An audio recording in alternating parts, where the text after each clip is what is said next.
Lundi 25 août 2025 à Yaoundé, au Cameroun. Mesdames et messieurs, merci d'être toujours en direct sur Info TV. C'est reparti pour un petit tour. Nous relançons cette semaine en information. Oui, c'est d'ailleurs, c'est pourquoi nous sommes payés pour vous donner cette information-là. Nous vous la donnons de manière très conviviale. 10h, 11h52, de lundi à vendredi, nous balayons ce couloir en télévision. Nous sommes donc lundi. Il s'agit de lundi politique. Comment pouvait-il en être autrement? Nous marquons encore un arrêt important ce matin pour évoquer la question ayant trait à la présidentielle au Cameroun. La présidentielle qui aura lieu le 12 octobre prochain. Le septentrion est mis en exergue depuis quelques semaines lorsque nous parlons de cette élection présidentielle au Cameroun. La région septentrionale peut-elle influencer ce vote du 12 octobre au Cameroun? Nous nous posons cette question ce matin afin que nul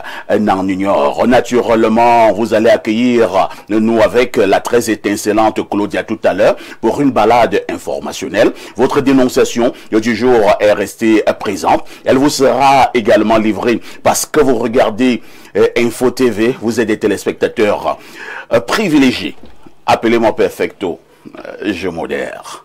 Et j'accueille celui-là qui fait son entrée ce matin dans le cadre des démineurs. Il s'agit de Fassad Mohamedou. J'espère que je prononce bien.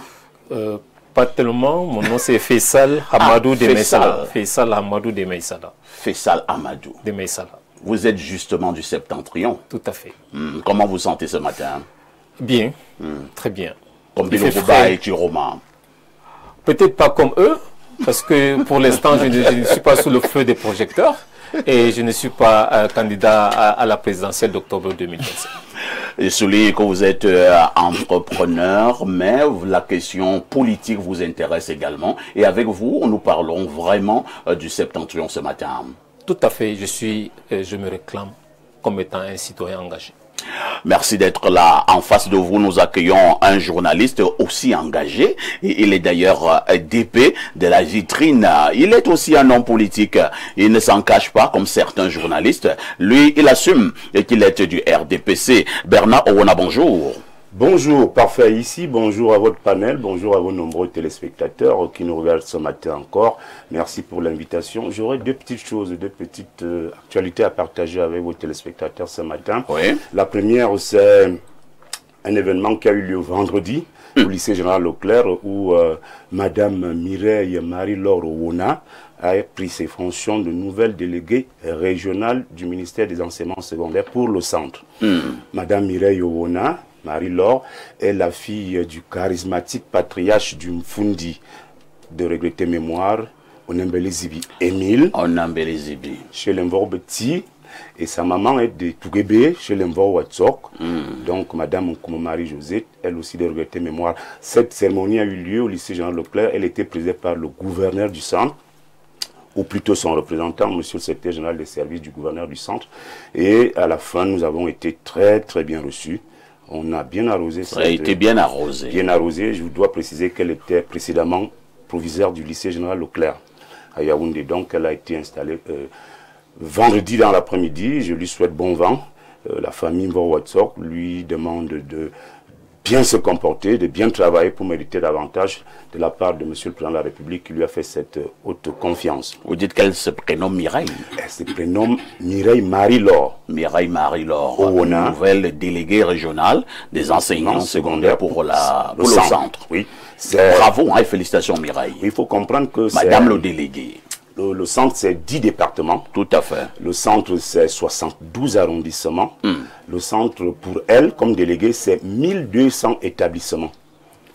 C'est donc une lourde charge. C'est une lourde charge. Entre-temps, quand même, est-ce qu'il y a un nouveau proviseur au lycée Leclerc? On l'a nommé vendredi après-midi, juste après l'installation. Elle s'appelle Madame Menge, Madame Fouda Menge. Mais finalement, le poste de proviseur au lycée Général Leclerc revient dorénavant aux femmes, c'est ça? Bon, pas que les femmes ne m'insultent pas, hein? Je pose juste une question de journaliste. Même la déléguée régionale qui partait, Madame Demba, elle était aussi une femme. Je pense que les trois derniers proviseurs, hein, on va me regarder tout à l'heure, au lycée Général Leclerc, ont été des femmes. Non, l'autre était Fouda André. C'était avant. Après Fouda André, il y a eu Marie-Laure Owona, Mireille. Et puis cette fois-ci... Et avant Fouda André, il y avait une femme. Il y avait une femme. Comment on l'appelle? Le nom nous échappe, c'était une femme. Elle est maintenant adjointe au maire de Yaoundé 3. Tout à fait, tout à fait. Donc, c'est cette actualité-là. Très bien. Mais j'avais donc une autre actualité. Ouais. Pour terminer, je voudrais vous dire que je suis allé hier à Simbok. J'étais invité là-bas par une dame pour assister à une finale du championnat organisée par le FC 2-0 Jean Jaurès de Simbok. C'est une initiative de monsieur Larry Onambele. Larry Onambele, c'est le président de section OGRDPC du Mfundi 6, le président des jeunes de Jariuki Onana. Donc il y avait une finale là-bas hier qui a été remportée par Diaspora, 1-0 sur penalty. Et monsieur Larry Onambele, qui est l'organisateur de ce championnat, m'a demandé de vous dire que la semaine prochaine, il vous invite à la Super Coupe qui aura lieu là-bas avec un invité de marque qui va présider cette finale, cette Super Coupe, le maire Jariuki Onana. Ils ont pris toutes les dispositions de pratique. Là-bas, ils incarnent pas le vivre ensemble, mais beaucoup plus le boire et le manger ensemble. C'est pas de ça que je parle. Eh ben, ça fait partie des dispositions pratiques qui seront prises pour que vous-même et Niemet et Alendo... Il faudra dire au maire Yoki et à son ami... Non, c'est pas le maire Yoki qui organise, c'est le président de section des jeunes. Oui. C'est quelqu'un, bon, en fait, c'est un jeune, il est dans la trentaine, il est délégué départemental du Minepad du Mfundi. Très bien. Son père était un vieux journaliste qui a travaillé à la Sopecam, Simon Pierre Onambele Nsama. Beaucoup d'Onambele ce matin. Mais j'ai une pensée pieuse ce matin pour Émile Onambele Zibi, que j'ai personnellement connu. Tout à fait. J'étais jeune journaliste.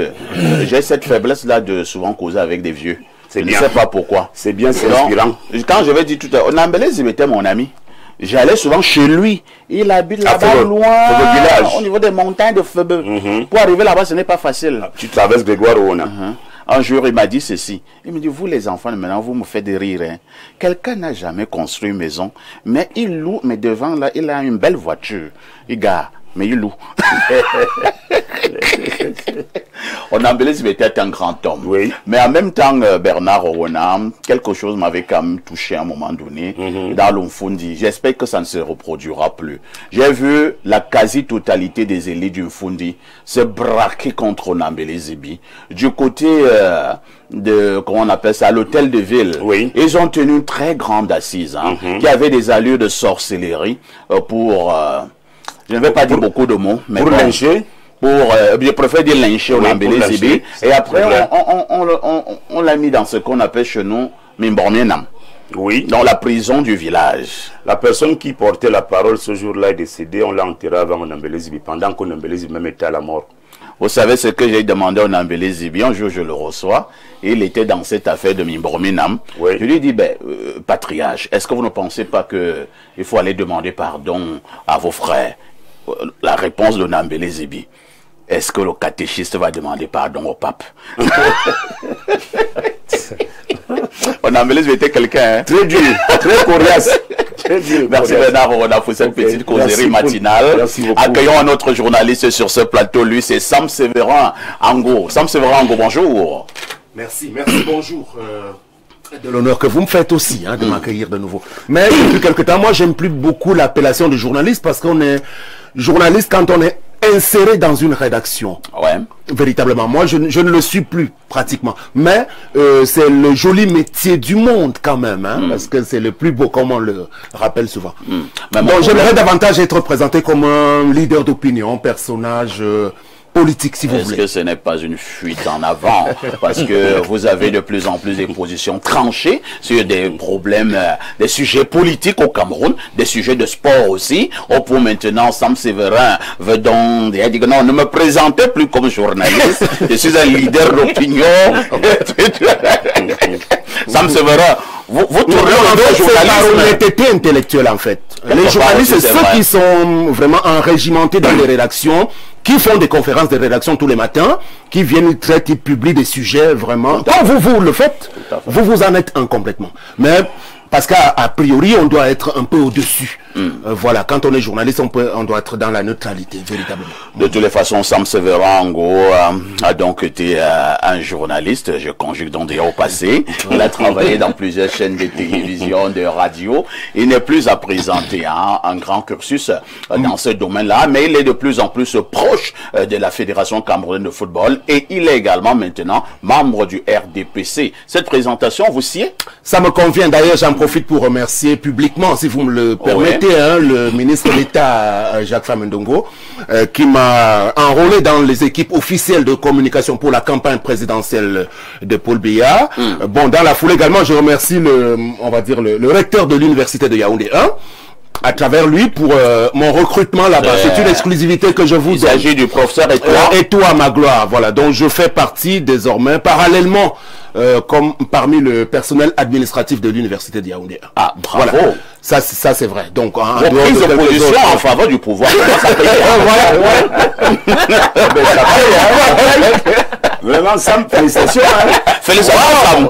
Quel cumul. Bon, alors, mais j'ai une actualité un peu triste ce matin quand même, si vous m'en donnez l'occasion. Allons-y, Sam. Parce qu'à peine revenu dans long voyage en Europe, oui. Je prends mon véhicule pour aller rendre visite au mien, parce que je suis de la région du Sud, dans la villa. Et vous allez voir le contraste. Et je me suis vu rattraper par les forces de police et de la justice du Sud. Et pourquoi? Parce qu'il faut le dire, on est un peu dans une sorte de tragédie au Cameroun, hein, comme d'aucuns en pensent. Comme certains pensent que bon, le pays ne fonctionne plus trop bien, bon, les OPJ et certains magistrats, je dis certains, pas tous, un peu véreux, en profitent donc pour faire tout et n'importe quoi, hein, parce qu'ils se disent qu'il reste peut-être 2 ou 3 mois avant la nouvelle République, donc s'ils peuvent davantage se remplir les poches, tant pis, ils ne mesurent jamais les conséquences de... Donc vous savez que j'ai fait l'objet d'un harcèlement de la part d'une dame avec qui je suis séparé, mais qui ne lâche rien du tout. Donc elle prétend que... Moi je voulais parler de cette actualité. Non, on n'en parle pas beaucoup, t'as non, en fait, l'arrestation, enfin l'immobilisation de mon véhicule découle... On aura quand même compris que tu dois revoir tes cours de judo, hein. Voilà, donc, à la base, il faut dire que c'est elle qui est derrière, mais elle en profite pour instrumentaliser le corps judiciaire et c'est dommage. Donc, bon, Sam, je peux me risquer de vous donner un conseil en direct concernant cette dame que je ne connais ni d'Adam ni d'Ève. J'avais vu des vidéos à un moment donné sur les réseaux sociaux. Moi, je vous suggère, hein, en bon bantou, de vous rapprocher de cette dame, de gérer cela comme vous avez commencé à gérer par le passé. Cela ne signifie pas que vous vous remettez ensemble, mais vous sortez en gentleman. D'accord? Ça peut aller? Moi, je suis sorti en gentleman parfait ici. En ce moment où nous parlons, elle est installée dans mon village. Je n'ai plus accès à mon village. C'est de l'inédit. Donc, elle est partie de la France parce qu'elle est française. Elle dit qu'elle vient mourir chez moi. Bon, moi, je ne suis même pas là-bas. Ça signifie qu'elle t'aime encore. Bon, alors, donc, bon, moi, je sais pas. L'amour n'humilie pas. L'amour ne poursuit pas. Vous comprenez? On ne sait pas de l'amour. Véritablement. Non, pas du tout. Donc, c'est insoluble. Oh, vous êtes carré. Bon, je demande juste. Pensez encore au bon moment. Je demande juste aux magistrats et autres de sortir de là et de ne pas se laisser manipuler. Donc moi j'ai besoin d'être équilibré pour les nombreuses responsabilités que j'ai à assumer pour mon pays et donc on ne peut pas laisser faire de telles choses. Donc je pense que mon frère Owona pourra prendre ma défense sur le sujet parce qu'on est tous des hommes, malheureusement. Parce qu'on a mieux à faire quand même.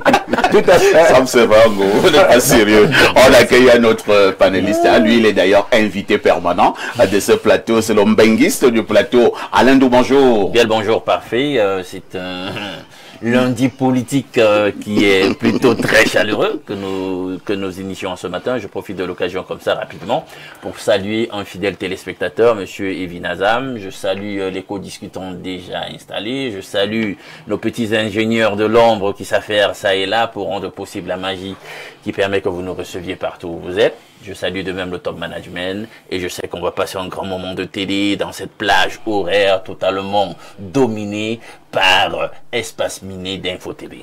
Merci à Alain Douk. En face de vous, nous accueillons notre consultant. Oui, mon consultant et moi, nous n'avons pratiquement pas de repos. Hier, nous avons encore attaqué. Ce matin, nous sommes encore là pour éblouir la grande plage des téléspectateurs. Il restera le digne fils de Boumouye Bel descendant de Omniobé.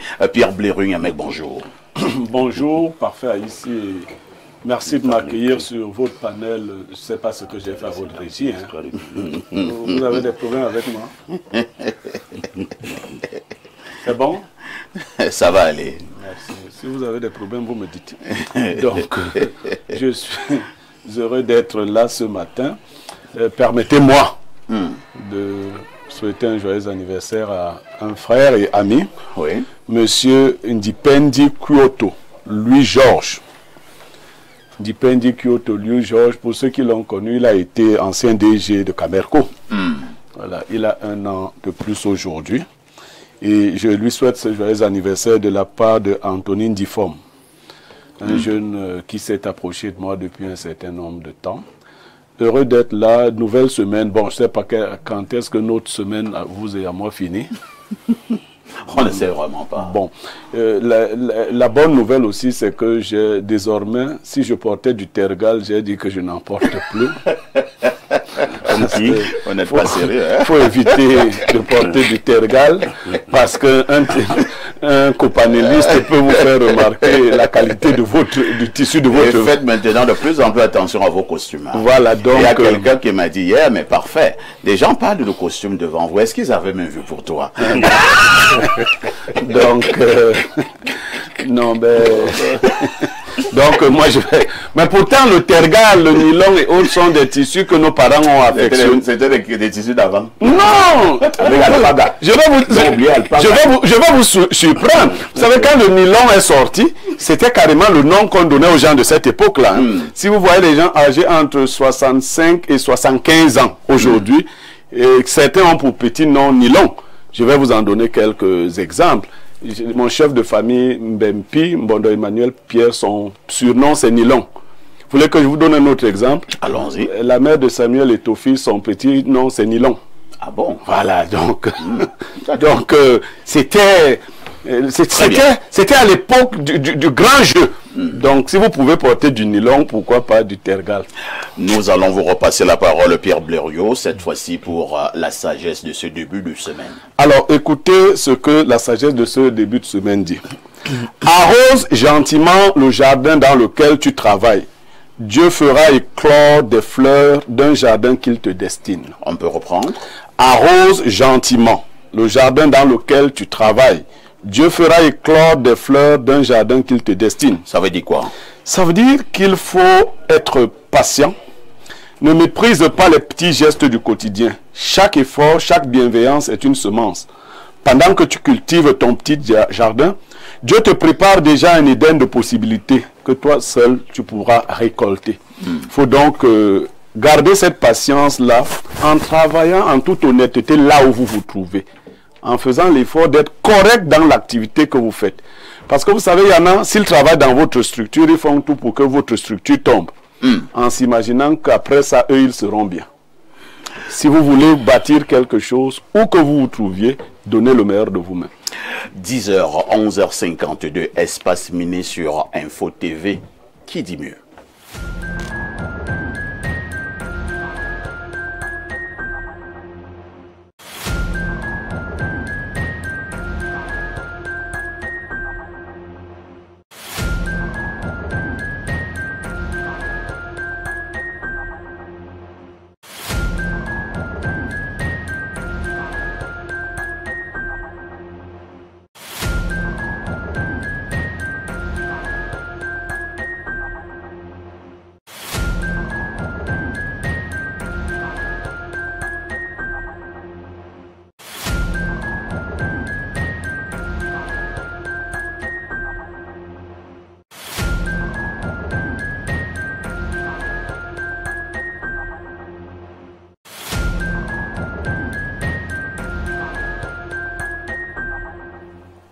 Claudia Anja, bonjour. Bonjour, parfois ici, bonjour à tous les téléspectateurs d'Espace Miné qu'on retrouve nombreux ce lundi matin.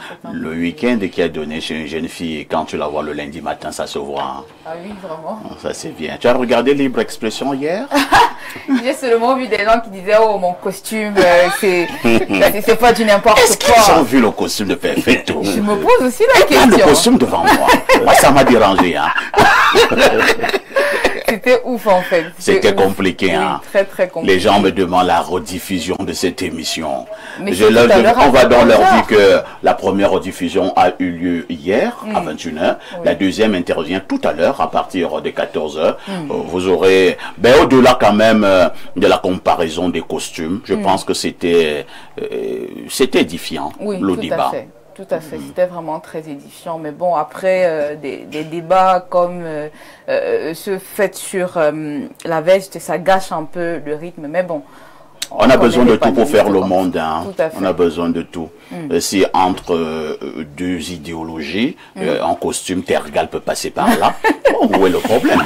Mais vous avez eu vraiment du mal à calmer ces deux messieurs. C'était vraiment difficile. Non, ce n'était pas facile. Pas du tout. Il fallait gérer ces grands esprits sur un même plateau. 3 grands professeurs, pas des moindres. C'est pas évident, c'est pas évident. Enfin, ici, si je peux m'inviter en posture éditorialiste, j'ai suivi les verbes et les pas mûrs. Quand on est enseignant d'université, cela ne nous enlève pas notre humanité. Des moments d'excès de langage peuvent arriver. Des glissements de langage peuvent arriver. Ça ne résume pas l'homme. Ça, c'est regarder l'homme par le petit bout. Le petit bout. Ça peut arriver. Il n'y a rien dans le fait d'être professeur titulaire d'université qui fait que vous contrôliez directement toutes vos émotions. Donc, il ne faut pas mettre les gens dans les cases. C'est comme le garçon de ménage qui voit son patron tout le temps en petite culotte et qui ne peut plus le respecter comme les autres, estimant que bon, c'est un type. Oui, il y a des moments pour être en petite culotte et il y a des moments pour être en grand costume. C'est comme ça qu'il faut voir la réalité. Vous pouvez même rencontrer 2 évêques qui s'engueulent.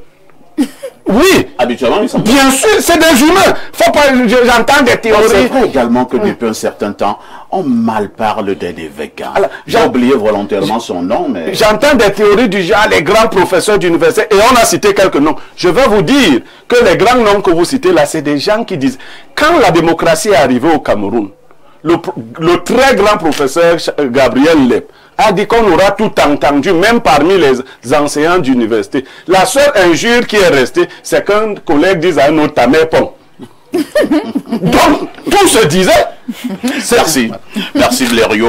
Alors Claudia, oui, parfait. Que disent les journaux? Parfait, ici les journaux sont en kiosque ce lundi matin et voici l'essentiel de l'information à retenir. Avec le cri hebdomadaire La Météo, on parle de rentrée scolaire à 54 000 francs CFA par enfant aux assurés de la CNPS. C'est le montant de l'appui que verse la Caisse nationale de prévoyance sociale aux bénéficiaires des allocations familiales selon une source proche du dossier. Le communiqué du DG Noël Alain Olivier Moukoulumvondo Akame ce 21 août précise à cet effet que l'aide sera servie par les canaux habituels le 5 octobre 2025 après dépôt au plus tard le 30 septembre des certificats de scolarité de l'année scolaire qui commence. Au bas de une de ce journal précisément en page 8, on repart de la pandémie du coronavirus. Léger Tigard révèle les petits mensonges et les demi-vérités au terme d'un livre enquête qu'il publie dans la collection Savoir des éditions Les Fous du Livre. Le journaliste revient sur les manipulations a priori préjugées et non dit ayant émaillé la tempête qui a failli emporter le monde entre 2019 et 2020. Le quotidien Info Matin nous propose 2 actualités. Tout d'abord, en grande tribune, Dieudonné Mveng revient sur le championnat Ligue de Soie. Barga Tangana exhorte la jeunesse à l'unité. Le ministre du Commerce, digne fille du département de la Mofouya-Famba, est promoteur de la compétition de football vacances à ce dimanche 24 août. Lancer l'événement dans l'arrondissement éponyme tout en délivrant un vibrant plaidoyer pour la cohésion sociale.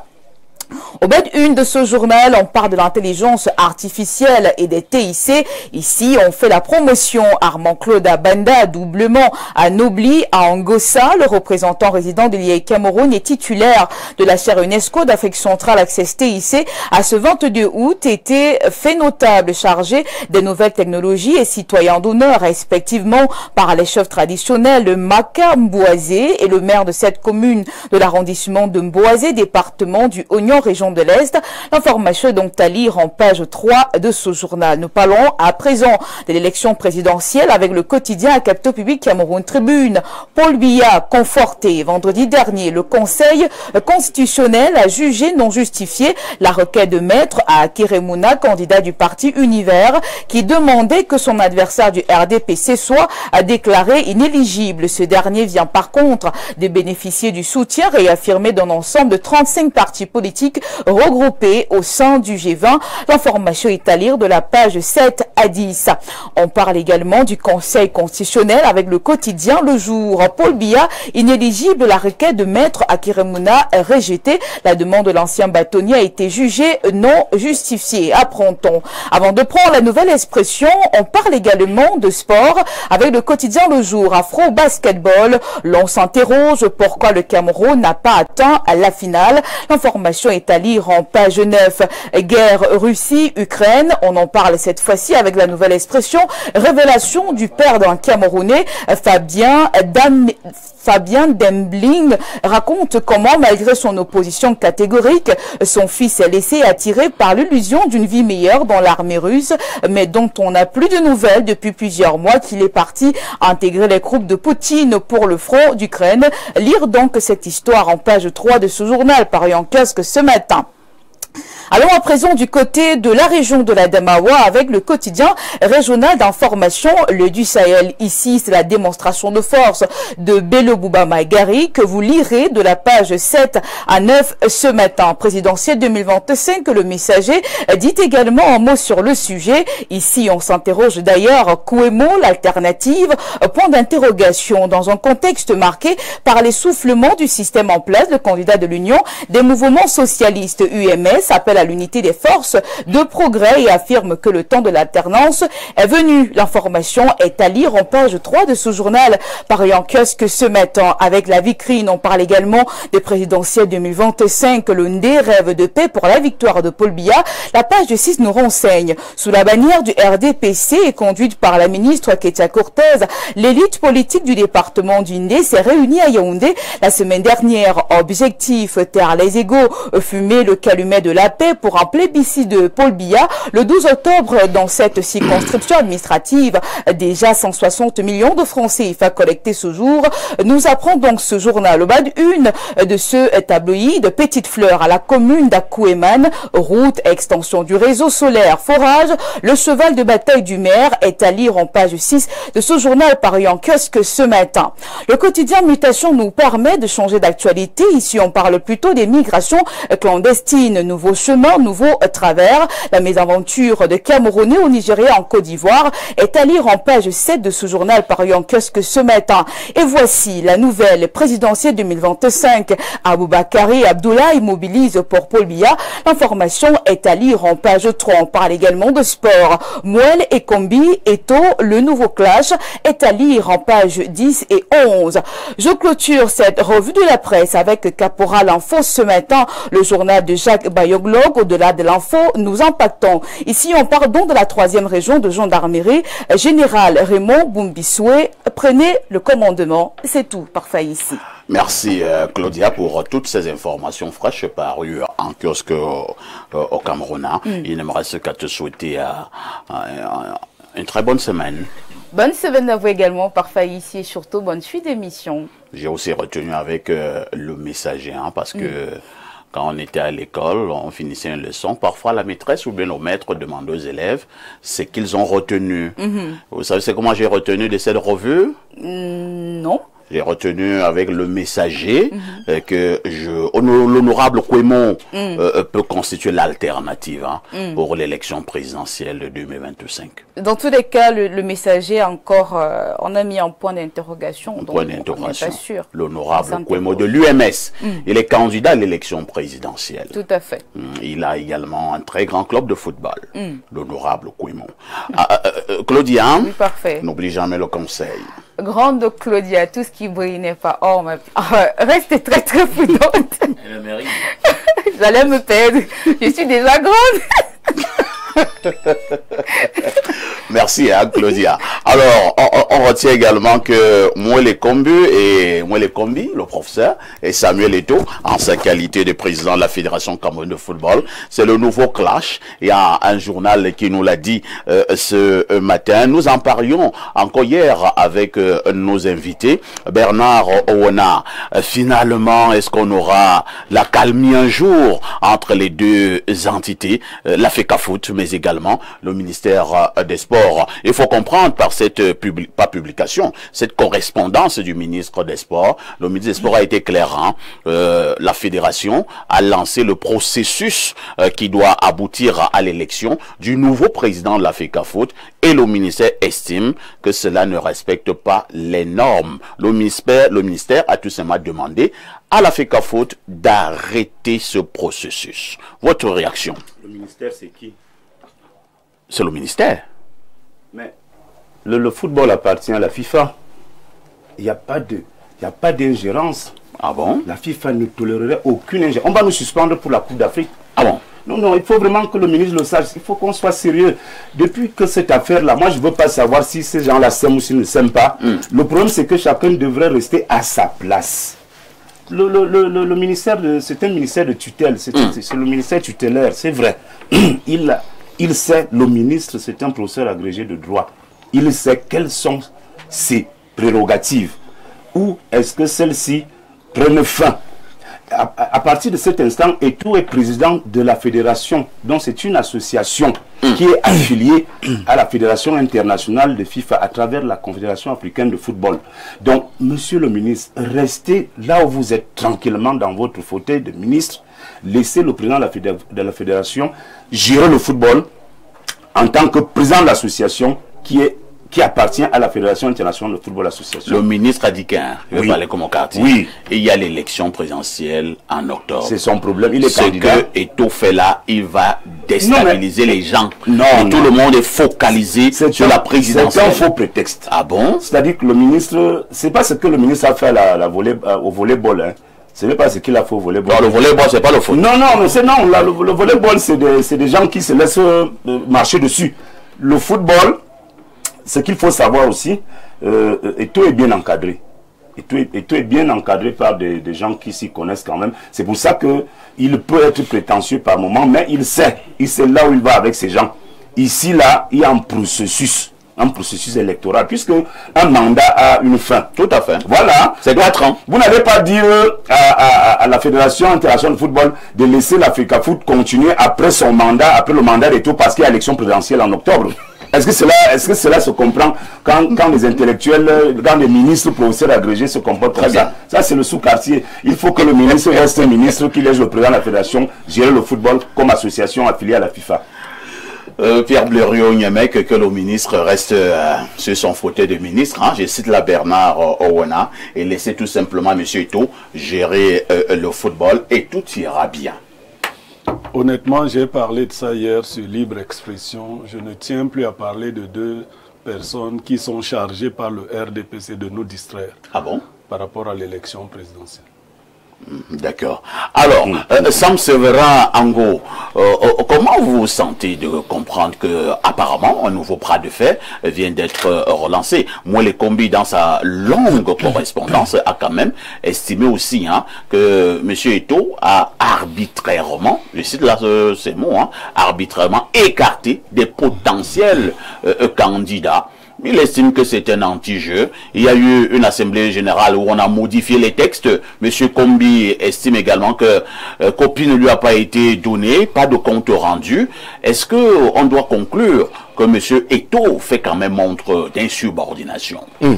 Moi, je suis parfait ici, très à l'aise de parler de cette question, parce que c'est l'une de mes spécialités. Et ça j'adore. Et maintenant, moi, j'ai des gens qui sont à l'aise de parler de ça. Dites-vous bien qu'en réalité, la personne qui invoque l'élection présidentielle, c'est elle, c'est-à-dire le ministre, qui veut mettre en mal la paix sociale.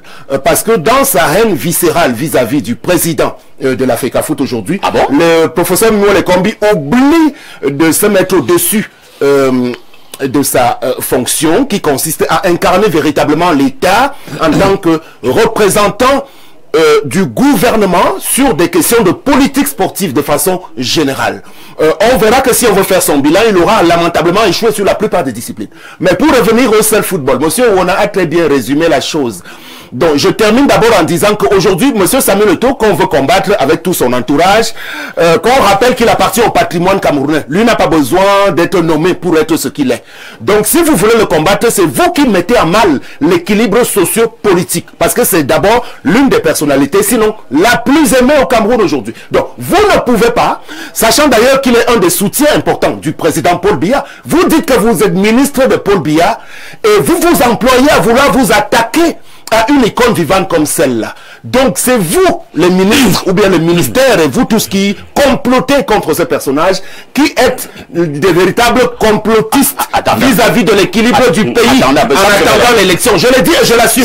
Et si on veut aller au bras de fer, tant pis, on donnera un mot d'ordre. Il n'y a pas de souci. Sur le plan politique, non, je vous dis ce qui est. Parce que trop, c'est trop. Mais aujourd'hui, rappelons-le très clairement, le Cameroun a adhéré à la FIFA dans les années 1960. C'est-à-dire qu'a choisi de léguer une importante partie de sa souveraineté sportive footballistique à l'instance mondiale qui dirige. La véritable tutelle des associations nationales de football, c'est la FIFA. Le ministre le sait. Dans une correspondance d'ailleurs de l'ancien exécutif adressée à Sédou Momo Djoya, on leur avait rappelé ce qu'ils sont en train de vouloir faire, c'est de l'immixtion, de l'ingérence pure et simple, parce que le processus électoral fait partie intégrante d'une activité essentielle d'une association d'essence privée. Vous n'avez pas à vous ingérer. La convention qui existait, que d'aucuns sont tentés d'exciper, entre le MINSEP et la FECAFOOT, ça concerne la gestion des sélections nationales. Ça n'a rien à voir. Mais sur le fonctionnement normal d'une association, c'est-à-dire que nous regroupons pour former une association ici, nous sommes 6 personnes et on convient de façon commune d'un mode opératoire. On n'a qu'à rendre compte, c'est-à-dire que le ministre soit d'accord ou pas, la FECAFOOT a vocation à fonctionner. Donc pour l'instant, nous courons le risque d'une suspension pure et simple, et même d'une non-qualification, parce que tous ces bruits-là, à la limite, ne peuvent pas encourager les sélections. Nous devons aller au Maroc avec les moins de 17 ans, la Coupe du Monde. Chez les filles des moins de 17 ans, nous sommes qualifiés parmi les 4 pays africains, sans compter les éliminatoires chez les Lions seniors. Il faut de la sérénité, et je sors par là. Depuis quelque temps, le président Samuel Eto'o et toute la fédération de football a choisi de ne même plus aller au bras de fer. Vous avez vu la dernière assemblée générale, c'est le ministère qui a refusé de venir. Vous avez vu l'autre épisode concernant le sélectionneur Marc Brice. On a bel et bien vu que c'est encore la FECAFOOT qui a fait profil bas en disant ok, il n'y a pas de souci, on prend acte, on maintient Marc Brice. Marc Brice n'a jamais démissionné. Alors que vous avez des preuves palpables de ce qu'il a bel et bien démissionné. Voilà. Mais par rapport à tout ça, et même depuis quelque temps, M. Eto'o, il me l'a confié personnellement, et vous pouvez le constater, il n'est plus autour des sélections nationales. Vous ne le voyez plus. Le dernier regroupement des Lions indomptables à Marrakech, ce sont les gens du ministère qui ont géré avec de colossales sommes d'argent dont ils n'ont même pas rendu compte. Ah oui, il faut le dire. Donc toute cette bataille, c'est parce qu'ils veulent contrôler le football. Bon, on leur demande donc d'aller d'abord contrôler, de bien gérer les autres sports. Laissez le football tranquille, il est bien géré. Et si on veut tenter d'aller au bras de fer, eh bien tant pis, ils en paieront seuls les conséquences. Alors là... la menace est lancée. Hein. Moi, le combi doit donc choisir. Je n'aimerais pas être à sa place. Amadou, c'est Amadou Faisal Amadou de Messala. Faisal. Oui. Faisal, il vous arrive de vous intéresser au football, j'espère. Bien évidemment. Qui dérange entre Eto'o et le ministre? Moi, je vais aller dans le sens de M. Blaireau Niemek. On assiste... Blaireau avait d'abord quel sens? Et je suis en train d'y venir. Et nous sommes en train juste d'assister à la distraction. Mais au-delà de cette distraction, si je peux me prononcer sur ce sujet-là, c'est d'abord, avant tout, une querelle d'hommes, au in fine. Pourquoi est-ce qu'on ne considère pas juste la problématique de la gouvernance? Pourquoi est-ce que les uns et les autres ne pourraient pas simplement s'appuyer sur des textes institutionnels pour clarifier la situation? Vous comprenez, moi je suis tellement gêné Eto'o, comme l'a tout à l'heure dit un copanéliste, est une icône de notre football. Et le voir descendre à ce niveau dans l'arène et se battre pour un poste de président de la FECAFOOT, moi cela me désole. Je vous, si vous permettez, raconter une anecdote. Quand Eto'o était candidat, j'étais à Garoua. J'ai assisté à un repas après un conseil d'une mairie. Les notables de la ville sont lâchés. Et ils ont dit Eto'o ne doit pas passer. Moi, j'étais un peu interloqué. Je leur posais la question, mais pourquoi Eto'o ne doit pas être président de la FECAFOOT s'il a la majorité? Ils m'ont dit ceci, c'est un mauvais exemple. Parce qu'il a face à lui un notable du régime. Si on laisse passer des non-aimés, entre guillemets, devenir ce qu'ils souhaitent par leur popularité, parce que c'est ça le véritable problème aujourd'hui. C'est la popularité d'Eto'o quelque part qui pose problème. Ah bon? Bien évidemment. Alors, si le président devait choisir entre Eto'o et Moelle Kombi, il pourrait choisir qui? Moi, je n'aimerais pas être à sa place. Ah bon? Non, je n'aimerais pas être à sa place. Et moi, moi, personnellement, je devais choisir, malgré tous les, il faut aussi le reconnaître, les manquements de management d'Eto'o, je choisirais Eto'o. Malgré ça, vous choisirez Malgré ça, parce que... Pour sa popularité? Non. Pour le marketing politique? Non, pour ce qu'il a donné au Cameroun. Pour l'icône qui est resté. Pour les moments de joie qu'il a donné aux Camerounais. Moment inoubliable. Inoubliable. Moi, si j'étais à la place... On a vu Eto'o en style, il a marqué le but, il a enlevé le short, il a commencé à courir en caleçon. Moi, n'est-ce pas, honnêtement, si j'étais à la place du ministre, à la place de ceux qui devaient décider, il faut laisser Eto'o aller droit dans le mur, peu importe. À la fin, on jugera l'homme par rapport à ce qu'il aura fait. Merci. Alain Doc, vous voulez commenter ou bien on passe? Non, je vais quand même dire un petit truc. D'accord. Parce qu'au moment où vous ne voulez pas croire, il y a même deux qui lèvent encore le doigt. C'est là, si vous allez même aider les autres, c'est là. Je pense que nous sommes dans une espèce de scénario de film totalement kafkaïen où il y a cette espèce de clash entre les égaux et finalement, même quand on utilise l'ingénierie administrative ou juridique de rappel à l'ordre, il y a cet arrière-plan, cet arrière-goût de ressentiment, etc., de frustration, qui envenime en réalité ce qui doit être fait. Donc on ne peut pas avoir une lecture claire. Quand les rapports d'hommes sont déjà mauvais, finalement ça éclabousse le travail en fait. Alors, vous savez, le MINCEP est quand même l'entité tutélaire de cette association. Tout à fait. Et Eto'o, ça n'engage que moi, aurait quand même aussi gagné, au regard de la situation quand même assez au vitriol, gagné à assainir à un certain niveau la gouvernance de cette institution, notamment au niveau financier, en étant le plus indépendant possible. Parce que vous savez, je l'ai souvent dit ici, hein, la main qui donne, la main qui ordonne. La plupart du temps, la main qui donne, elle veut contrôler. Vous connaissez un FECAFOOT au Cameroun qui a déjà été indépendante sur le plan financier? Justement, quand Eto'o arrivait aussi, il y a eu toute une propagande au sujet de ce qu'il apporterait, du nouveau rayonnement, du nouveau type de management, des sponsors qui tomberaient de partout, etc.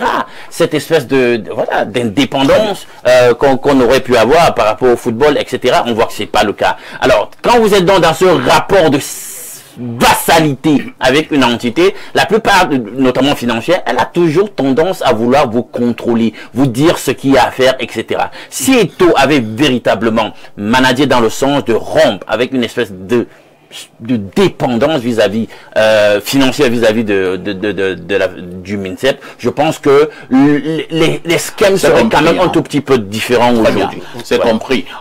Alors, ça me semble vraiment en quelques secondes. Juste quelques secondes pour essayer de remettre les choses en ordre, parce que de la part de M. Faisal, non, M. Eto'o ne se bat pas pour rester président de l'AFECAFOOT. Il ne se bat pas. Mais il a été élu régulièrement. Bon, maintenant, c'est un groupe de personnes constituées vraiment en entité qui sont déterminées à les faire tomber. Lui n'a pas à se battre. À la limite, vous savez, si ça dépendait que de lui, bon, il ne serait même plus là. Maintenant, à l'intention de M. Alain Douk, non, il n'y a aucune dépendance. Vous savez déjà, la FECAFOOT elle-même a les moyens de se gérer, hein, et de diriger même les sélections nationales, si on lui en donne les possibilités. Et depuis quelque temps, vous savez bien que l'argent que l'État donne pour la gestion des sélections nationales n'est plus du ressort de la Fédération de football. En ce moment, l'équipe des moins de 17 ans des filles est en stage, même l'équipe des filles, là, pour préparer une série de rencontres complètement pris en charge par la Fédération de football. Il n'y a pas de dépendance. Je pense, et je sors par là, je vous ai vu traiter il y a quelques jours un sujet important qui concerne ce qui se passe à l'Est, à Kambele. Et j'ai vu pour une fois l'ensemble du plateau de Espace Miné sur Info TV prendre fait et cause pour une cause. C'est-à-dire que de temps en temps, ce que je souhaite, même lorsque les intérêts de la nation sont en jeu, il est bon qu'effectivement une télé sérieuse comme la vôtre, même si tout le plateau est d'accord pour dire non, il faut dire stop à moi les combis et au MINSEP, ça ne dérange pas. Il faut qu'on arrête les discours veloutés. On est en train d'assister à quelque chose de gravissime. Il faut qu'on arrive à pouvoir dire non, même si on est ministre nommé par un président. Vous l'avez déjà dit. Voilà, c'est ça. Dieu merci. Hein. Et moi, les combien a suivi votre nom de ce matin sur Info TV. Lorsque nous avons dit cela, une touche pause s'impose.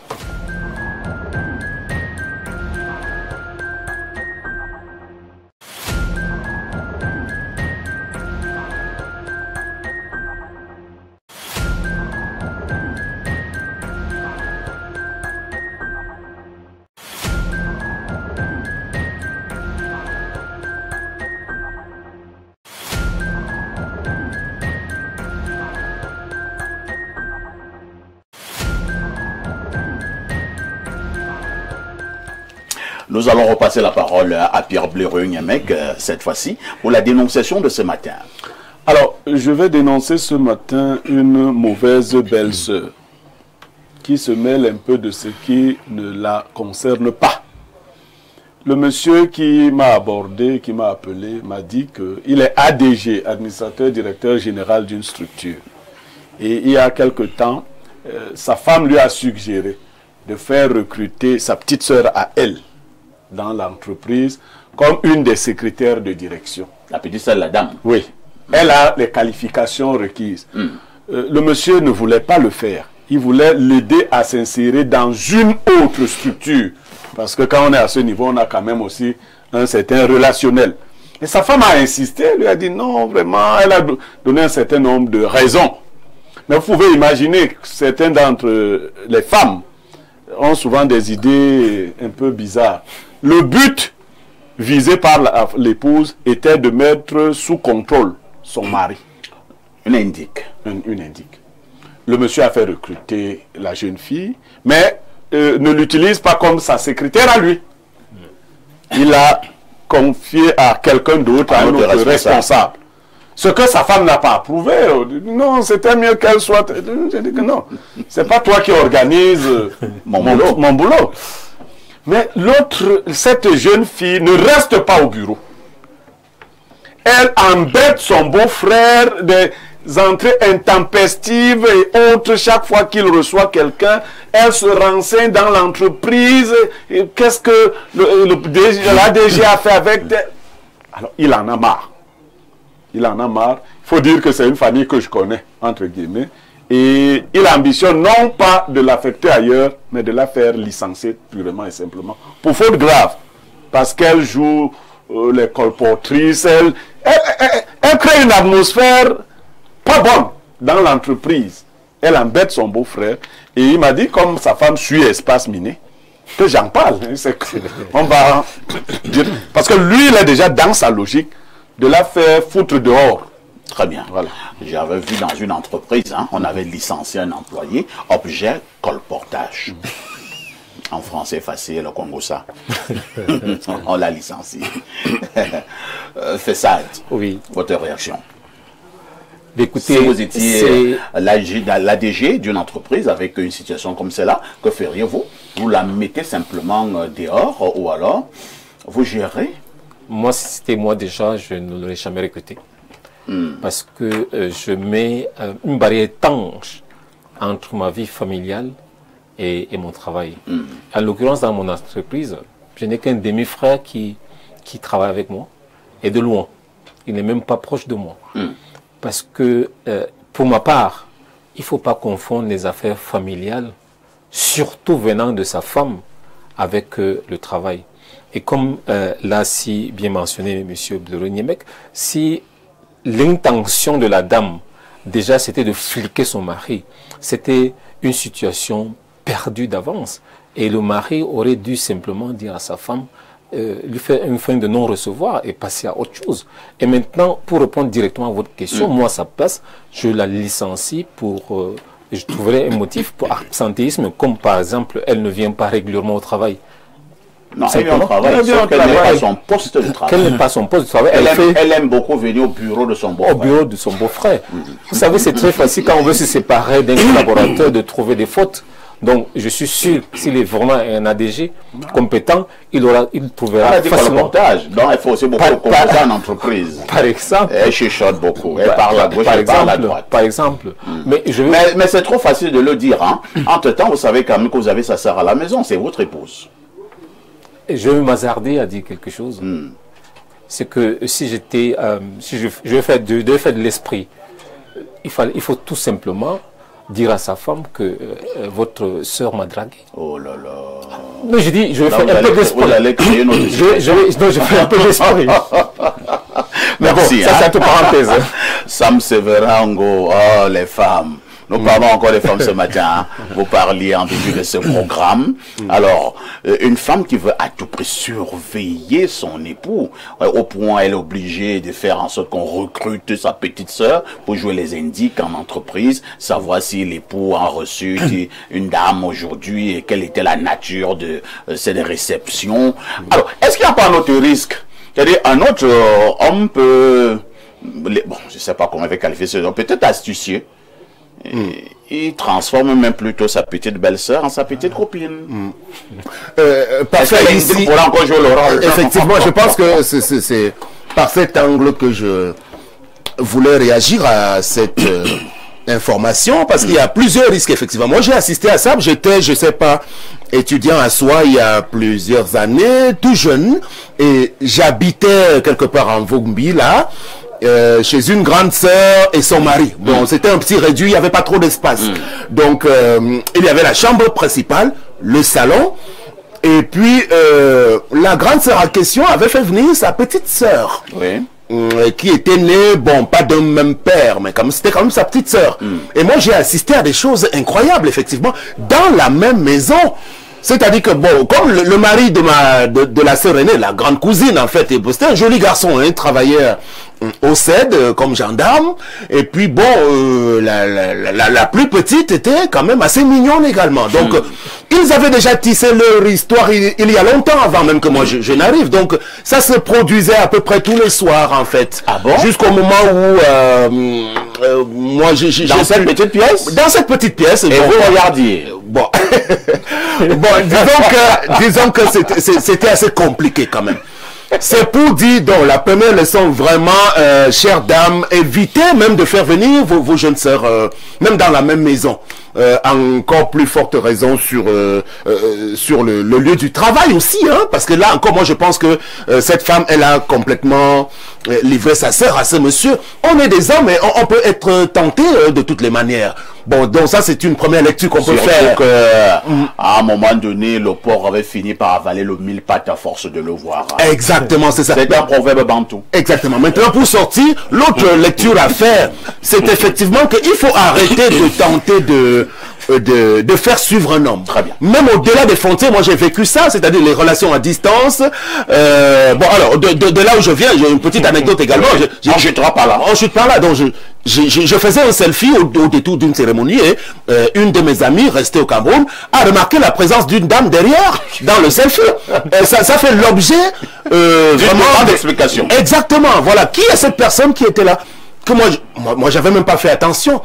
Non, ces manières-là ne sont pas bonnes. Je crois que les relations dans les couples doivent vraiment être adossées sur la confiance d'abord. Les femmes ont intérêt à avoir confiance en elles. Très bien. Véritablement. Bernard Ona, est-ce que ce n'est pas ce que Beaumarchais a appelé dans un de ses ouvrages la précaution inutile? Oui, moi je suis pas ami de Beaumarchais. Je vais vous dire les choses simplement. Enfin, ici, le DG là, il me dérange. Ah bon? Oui. Comment ça? ça fait longtemps qu'il devait déjà coucher avec cette belle-sœur. Oh là là. Ça allait régler le problème. Je vous assure, ça allait régler parce que quand votre épouse vous affecte, vous colle. Une gardienne, une bodyguard. Qu'est-ce que ce monsieur devait faire pour que cette dame travaille bien, pour que la belle-sœur soit bien et qu'elle ne puisse pas déranger ce patron? Le monsieur devait lui proposer un fonctionnement en couple au sein de l'entreprise. Là, la belle-sœur n'aura plus jamais à rendre compte à sa sœur puisqu'elle sera tenue par leur relation. Donc, moi, je pense qu'il pouvait le faire. Bon, s'il ne se fait pas en retard. Hein. Bon, donc, c'est le conseil que vous lui donnez. Ça, c'est mon premier conseil. Il est d'abord celui qui... ce temps, vous avez dit que l'épouse écoute l'émission. Oui, je vois que l'épouse, quand elle prend même des initiatives pareilles, est-ce qu'elle voit que c'est bien? Comment tu peux prendre ta sœur et demander à celle-ci d'aller espionner ton mari dans son lieu de travail par jour? Ce n'est pas bien, ça, c'est être habité par un esprit diabolique. Moi, je crois que le monsieur doit rapidement se débarrasser de cette femme dans ce lieu de service. Alain, donc, un des conseils sur ce plateau, c'est que le monsieur doit régler ce problème en proposant d'autres services à cette petite belle-sœur. On ne va pas arriver jusque-là. On va pas arriver à ce Nous cherchons à régler le problème. On ne va pas arriver à ce genre de perversion. Toujours est-il que je veux saluer le pouvoir de persuasion, bien que nocif, de l'épouse. Vraiment, il y a des hommes qui savent faire montre à un certain moment de faiblesse émotionnelle face à leur épouse et parfois ça finit par vous rattraper. Ah, c'est l'amour. Oui, moi on me blâme souvent, on me dit tu es trop radical. Il y a des sujets vraiment quand tu commences à dire ton nom, reste sur le nom. Parce que vraiment quand tu commences à faire des concessions après, parfois il y a des dérives, on ne sait même plus où on va s'arrêter par la suite. Et puis, autre chose, votre sœur aînée peut être une folle, entre guillemets. Mais en tant que petite sœur, j'imagine qu'elle est déjà au-delà de 21 ans. Bien sûr. Vous pouvez quand même faire montre de raison. C'est vrai, elle vous a mis là pour fliquer son époux, etc. Mais vous arrivez, vous dites, voilà une belle opportunité qui m'a été donnée, il faut que je me prenne en main, il faut que je sois sérieuse. Et vous raisonnez même votre sœur aînée. Hein? Voilà. Et vous, vous agissez même dans le sens de pacifier le foyer en question. Vous n'êtes pas obligé de tout dire. Pas les conseils. Vous dites que non, ton mari se comporte bien, il n'y a rien, non, au travail, il n'y a pas de problème. Vous êtes une mauvaise flic. Ah ben non, attention. C'est ça le problème. Parce que la junior, la petite sœur aurait tout de même aussi pu camisoler les élans de sa sœur aînée. Elle ne le fait pas. Et je vois que c'est quand même une famille où il y a une espèce de petite folie héréditaire. C'est-à-dire que elle va même jusqu'à faire totalement au-delà de ce que la grande sœur attend d'elle. Ça fout le bordel dans toute l'entreprise, etc., etc. Je pense que le monsieur a tous les motifs maintenant. Il a toutes les clés en main hein, pour faire la mettre dehors. Voilà, qu'il la mette dehors, ou alors qu'il lui trouve voilà, en compensation notre boulot ailleurs pendant qu'il la vire de là, en sourdine.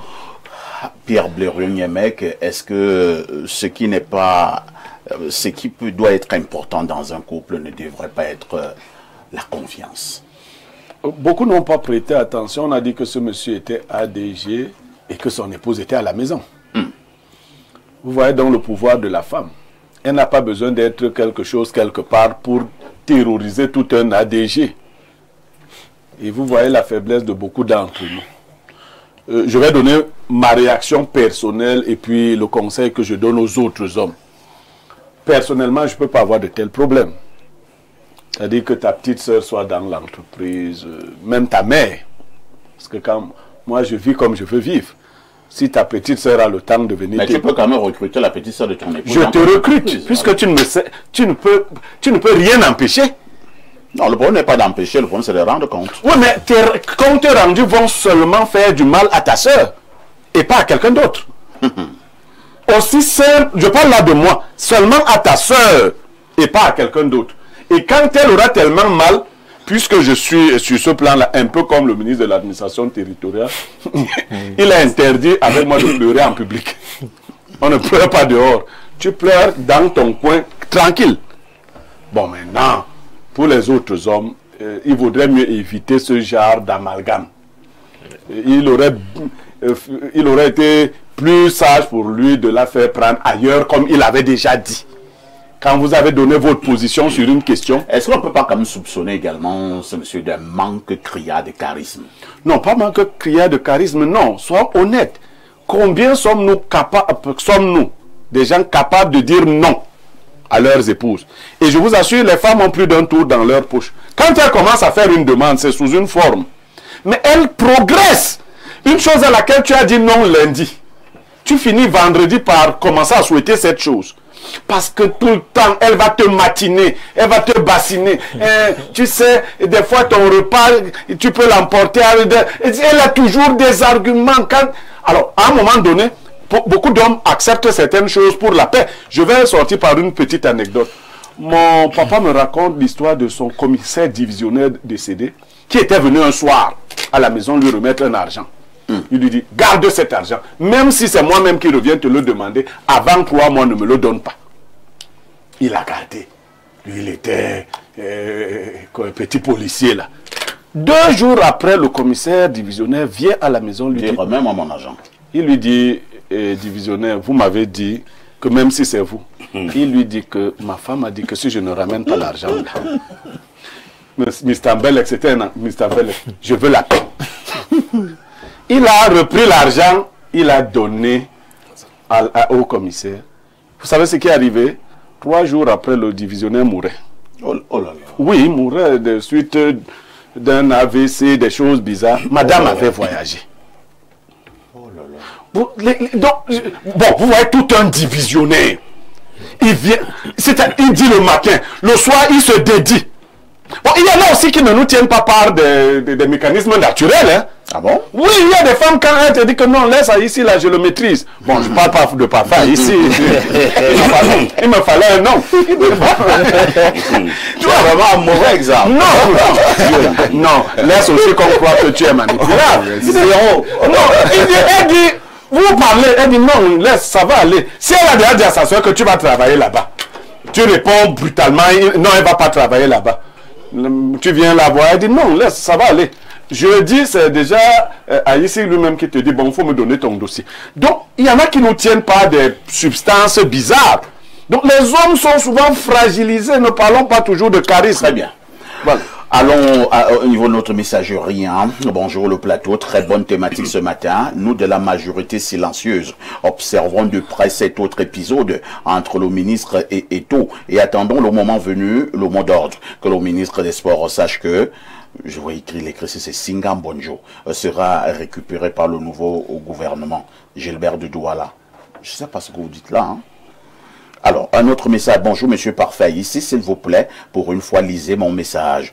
Je suis un jeune diplômé camerounais à la recherche de l'emploi. J'aimerais, s'il vous plaît, entrer en contact avec monsieur Fessal, qui est chef d'entreprise. S'il vous plaît, c'est Hubert depuis Garoua. Hubert, si c'est de cette manière que vous voulez obtenir un emploi, j'ai peur de vous dire que vous allez encore beaucoup marcher. Si je vais vous recruter, j'allais constater que vous n'êtes pas sérieux. Il est depuis Garoua. Voilà, et vous êtes même à Garoua. Alors, bonjour, perfecto. Qu'on licencie cette belle sœur. Je vous dis que sa grande sœur, c'est l'épouse. Hein. N'oubliez pas ces détails. Bonjour à tout le panel d'Espace Mini. Vraiment, grand Blériot, merci pour ton mot de sagesse de chaque jour. Et grand Parfait, ici, je suis très fan de tes costumes. Bonne continuation. Moi, ça me dérange que j'en parle de costume. C'est du Tergal? Non, non, non. J'ai acheté celui-ci à Kigali. Pour la dénonciation du jour, je dirais, aider les membres de la belle famille est très risqué et ça crée des conflits dans le couple. Donc, pour ma part, le monsieur doit licencier la dame en question afin de ne nuire à l'entreprise. C'est Olivier Habiteng GP qui envoie ce message. Un autre message très rapidement ce matin. Bonjour le panel Nkoutamatique. Un couple dans lequel ne règne pas la confiance réciproque ferait mieux de se séparer. Le couple ne concerne que 2 personnes. Au premier chef, jouer les détectives derrière l'autre, c'est déclarer officieusement son handicap quelque part. C'est Emmanuel Mwangi et depuis Bekoko par Dibombari. Il y a un monsieur de Dibombari qui m'a appelé ce matin. Il était très énervé. C'est un problème de terre. Il disait que quelqu'un d'une certaine communauté est allé arracher son terrain et qu'il partait là-bas pour aller tuer. Oh là. Ouais, du côté de Dibombari. Oh là là. J'ai essayé de lui donner des conseils. J'espère qu'il ne va pas tuer. Il m'a dit, parfait, demain, on pourra vous dire quelque chose et arriver à Dibombari. Parce que comme moi, je n'ai pas de l'argent, lui, il a de l'argent sur mon terrain. Je suis arrivé, il a dit écrit terrain titré. Personne ne doit entrer ici. Donc j'ai mes oreilles et mes yeux rivés vers Dibombari. Bonjour, monsieur. Bonjour, parfait. Monsieur Ango qui est sur le plateau avec vous. Non, vous n'allez pas régler vos problèmes de cette manière, monsieur. Peine perdue. Bon, alors, oui, à mon avis, moi je pense que l'épouse préfère que sa sœur contrôle son mari, même si sa sœur va monter sur son mari. Comment ça? Oui, c'est ce qui que de perdre son mari, parce que son mari est allé voir ailleurs, et c'est dans la pure tradition bantou. C'est vrai quand même que les Bantous avaient de très bonnes traditions. Hein. Cette tradition-là, je la connais. Qui consiste à faire quoi? C'est que le monsieur, la dame, le monsieur l'a dit. Il n'y a aucune tradition comme ça.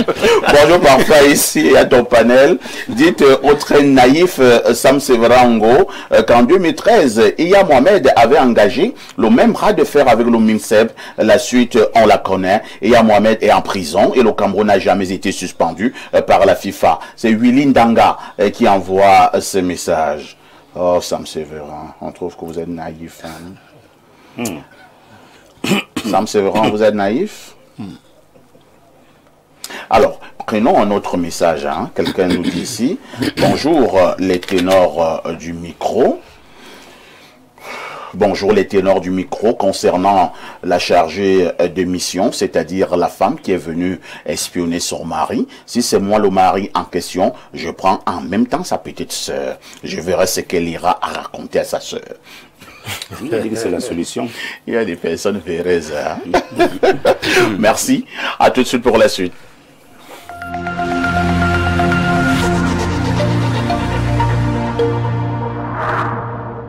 C'est déjà la rentrée des championnats sur les chaînes Canal+ Sport. Bundesliga, Première Ligue, UEFA Champions League, Ligue 1, La Liga. En ce moment, le décodeur HD est à 5 000 francs CFA seulement dès la formule Access pour vivre le football comme jamais. En plus, la parabole est offerte. Rendez-vous en boutique ou appelez le 85 56.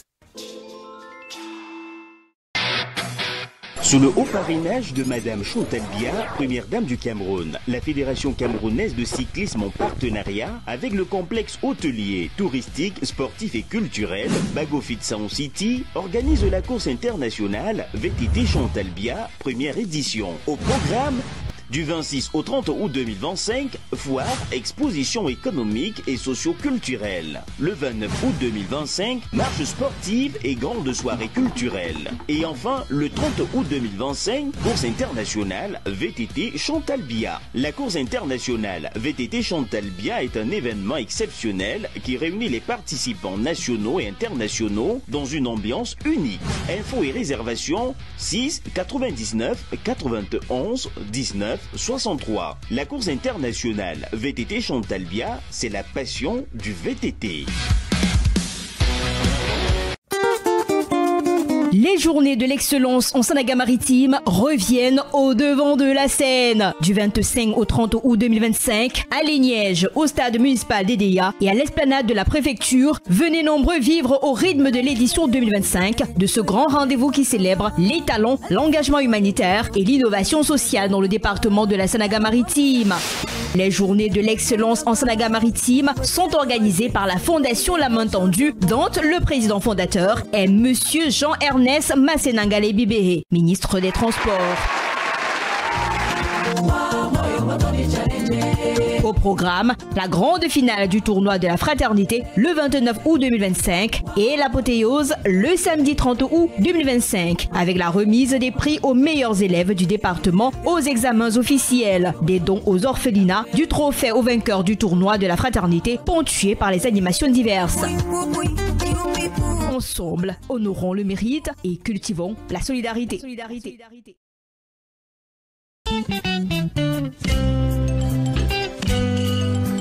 Sous la présidence du ministre de la Recherche scientifique et de l'Innovation, Dr Madeleine Tuenté, Champ école paysanne du département du Konki le vendredi 29 août 2025 à l'esplanade de l'hôtel de ville de Banjoun. Les champs écoles paysannes sont une opération de transfert aux utilisateurs des résultats de la recherche agricole et des pratiques culturelles avec un suivi et une application collective et coordonnée. Après les localités de Nkwamvon, Selang Vula, Meyomesala, Meyomesi, Nangeboko, Wakwa, Mbe, Garwa Boulaye, Bambui, Mankon, Babungo, Bamunka, Akwaya, Manfé et Fumbot. L'honneur revient aux acteurs ruraux du département du Konki de bénéficier de l'expertise des chercheurs du Minrezi. Au programme, ateliers pratiques de formation, mini-foire exposition de quelques résultats saillants de la recherche scientifique et de l'innovation, distribution du matériel agricole et autres dons aux groupes de producteurs. Les champs écoles paysannes constituent une déclinaison de la politique agricole impulsée par le président de la République, son Excellence Paul Biya, et mise en œuvre par le ministère de la Recherche scientifique et de l'Innovation.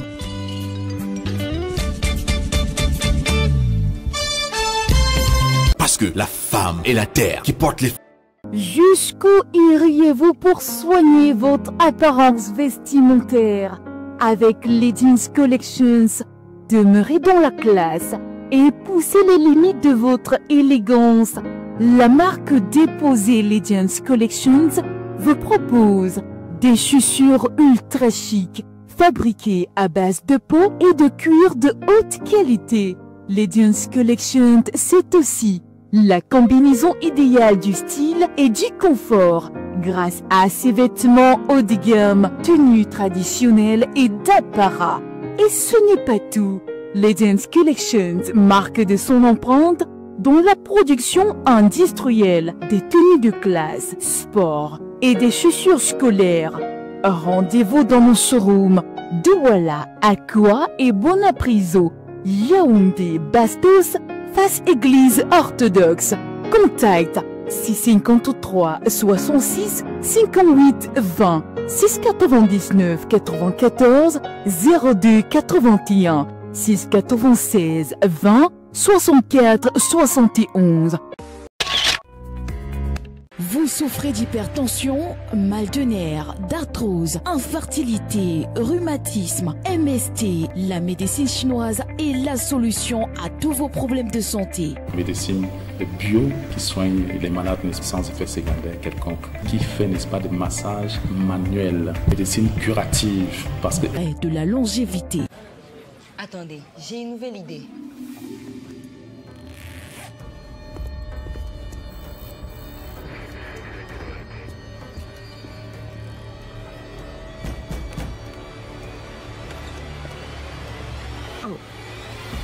Mettez ça, le jeu va commencer. Canal+, Netflix, boum, ça va être énorme. C'est dingue. Pour vous, nous imaginerons toujours plus. Maintenant, profitez de tout Netflix, inclus dans votre nouvelle formule Tout Canal+. Saint-Anne et Joachim, donc Ouaban, 20h, office religieux au domicile familial, 6 à la cité des Palmiers, église catholique de Ouaban, suivi de la veillée jusqu'à l'aube.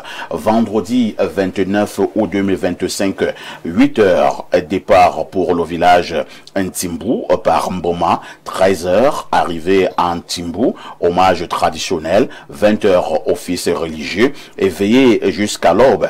Samedi 30 août 2025, 9h, cérémonie traditionnelle, 11h, office religieux, 13h30, inhumation.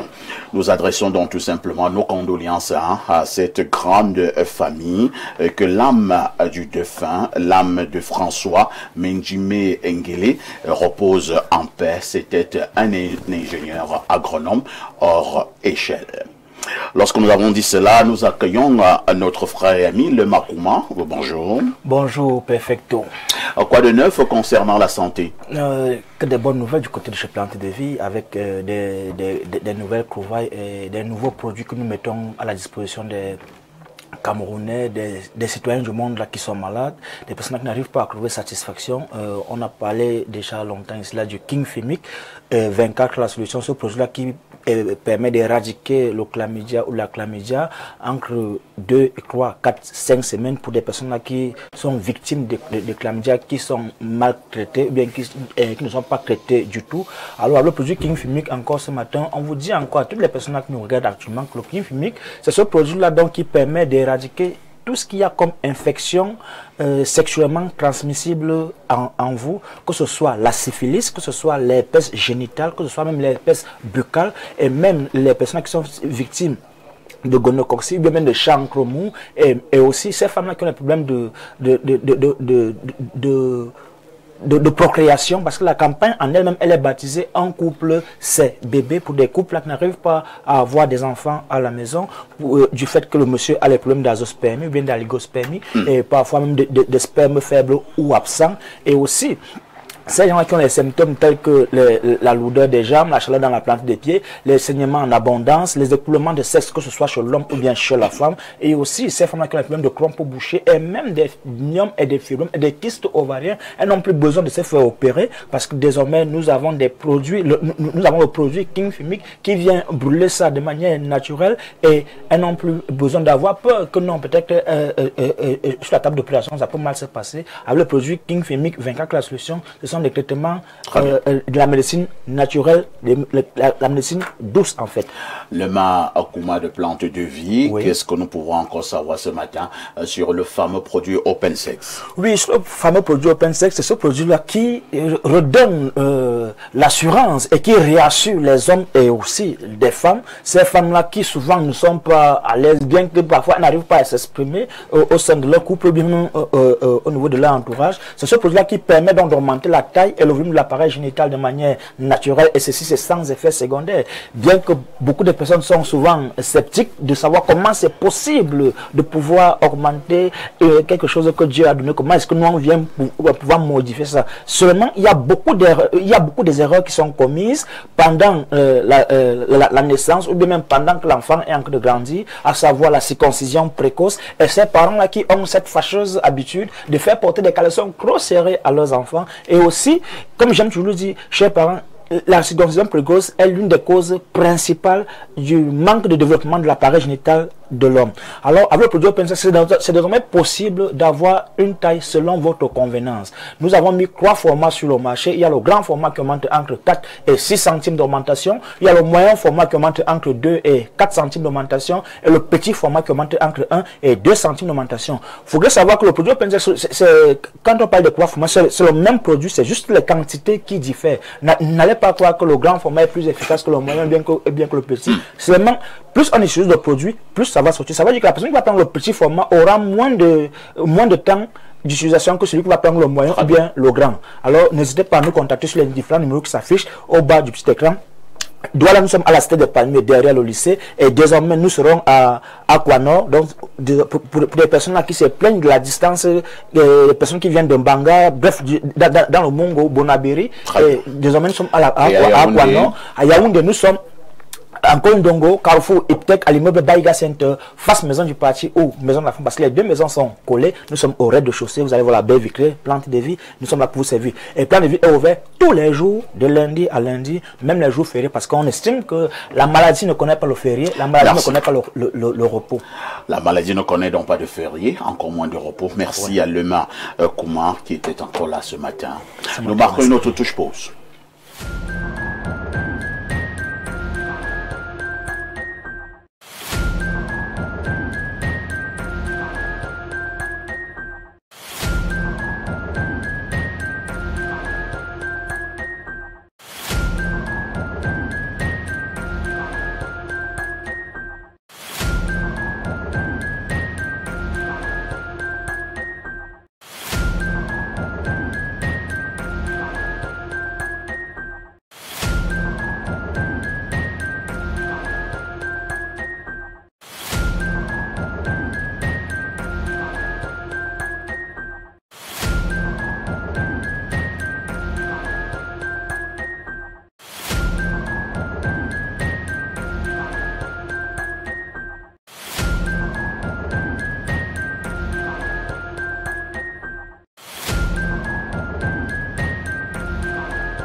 Si vous nous retrouvez à l'instant, vous avez fait le meilleur choix, c'est celui de regarder Info TV et surtout d'être connecté sur Espace Miné, 10h, 11h52. Nous vous le disions en ouverture ce matin, nous marquons un arrêt pour évoquer la situation ayant trait à la présidentielle au Cameroun. Le cas du Septentrion nous intéresse de manière particulière. Une interrogation, la région septentrionale au Cameroun peut-elle influencer ce vote du 12 octobre 2025 au Cameroun? Je commence par un fils du Septentrion avec une question. Quand on parle du Septentrion maintenant par rapport à cette élection présidentielle, nous voyons très rapidement M. Bello Bouba avec son UNDP, M. le ministre d'État. Nous voyons également le ministre Issa Chiroma Bakari avec le FSNC.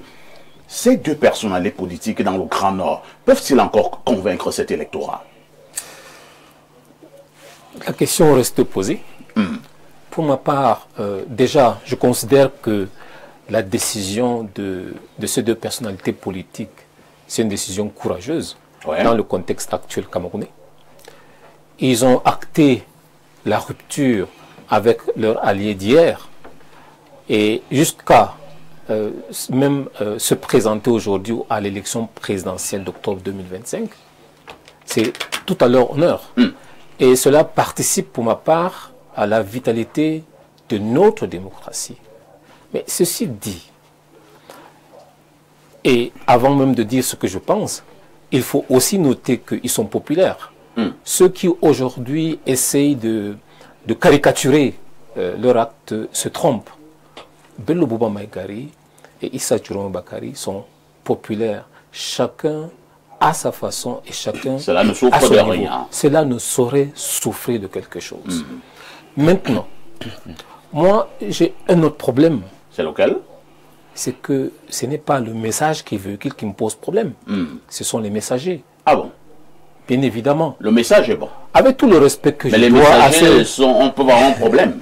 Bien évidemment, avec tout le respect que je dois à ces deux personnalités, ils sont quand même comptables de la situation actuelle. Je vais vous raconter une petite histoire. J'ai quitté Garoua il y a quelques jours pour arriver ici. Oui. Figurez-vous qu'on a annulé notre vol 2 fois. La 3e fois, on nous a demandé d'aller à l'aéroport à 23h30. C'est seulement à 6h du matin que le vol est arrivé. Et quel avion? Un avion estampillé nigérian, avec le drapeau nigérian. À l'intérieur, avec des hôtesses nigérianes. Nous avons fait le vol Garoua-Yaoundé dans un avion affrété depuis le Nigeria. Entre-temps, quand on avait annulé notre vol... Et c'est à cause de Bello et Issa Chiroma? Non, je suis en train de dire quelle est la situation, le contexte et pourquoi ils sont comptables aujourd'hui de la situation dans laquelle nous vivons. Je suis en train de démontrer un contexte, la souffrance aujourd'hui des gens du Septentrion. Et entre-temps, quand j'ai voulu prendre le train, parce que le vol était annulé à 2 reprises, on m'a fait comprendre qu'il y avait un pont qui était en train de céder entre Garoua et Ngaoundéré. Et entre-temps, pour avoir aujourd'hui comment on appelle ça, un billet de train, par exemple la couchette, il faut 3 jours. Aujourd'hui, ce que je voulais dire, c'est quoi? C'est que nous, il y a une que les populations du Septentrion.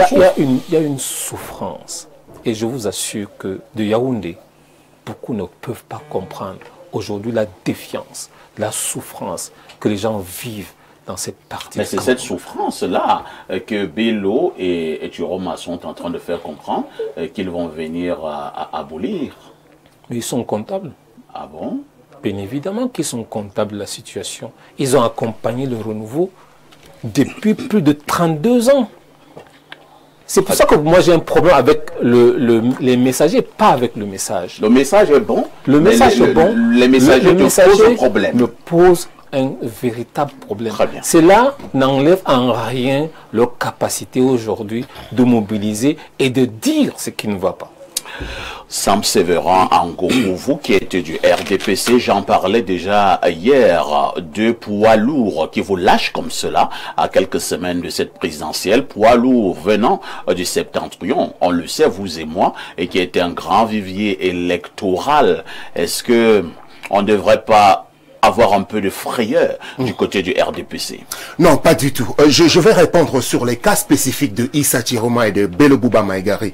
Mais donnez-moi le temps parfait ici de commencer par détricoter un peu. Il n'y en aura pas vraiment la le formule. Non, une seule prise de parole si vous voulez. Hein, et puis après, vous passerez la parole aux autres. Et je pense que la dénomination même dans la thématique choisie me pose déjà un problème. Alors, le Septentrion, le Grand Nord, il faut éviter dans un Cameroun qui est cosmopolite, qui a toujours su rester dans le vivre ensemble, de nous ramener à ce type de considération. Alors, quand on dit le Grand Nord, c'est par rapport à quoi? Au Grand Sud. Alors, le Grand Sud, ce serait quoi? Ce serait les régions du centre, de l'Est et du Sud, d'où je viens?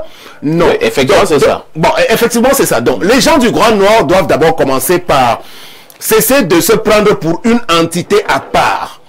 Ils sont partie intégrante du Cameroun. Et comme l'a rappelé le professeur Jaffa Mundongo, Monsieur Paul Biya a été un homme-nation. Nous sommes une nation.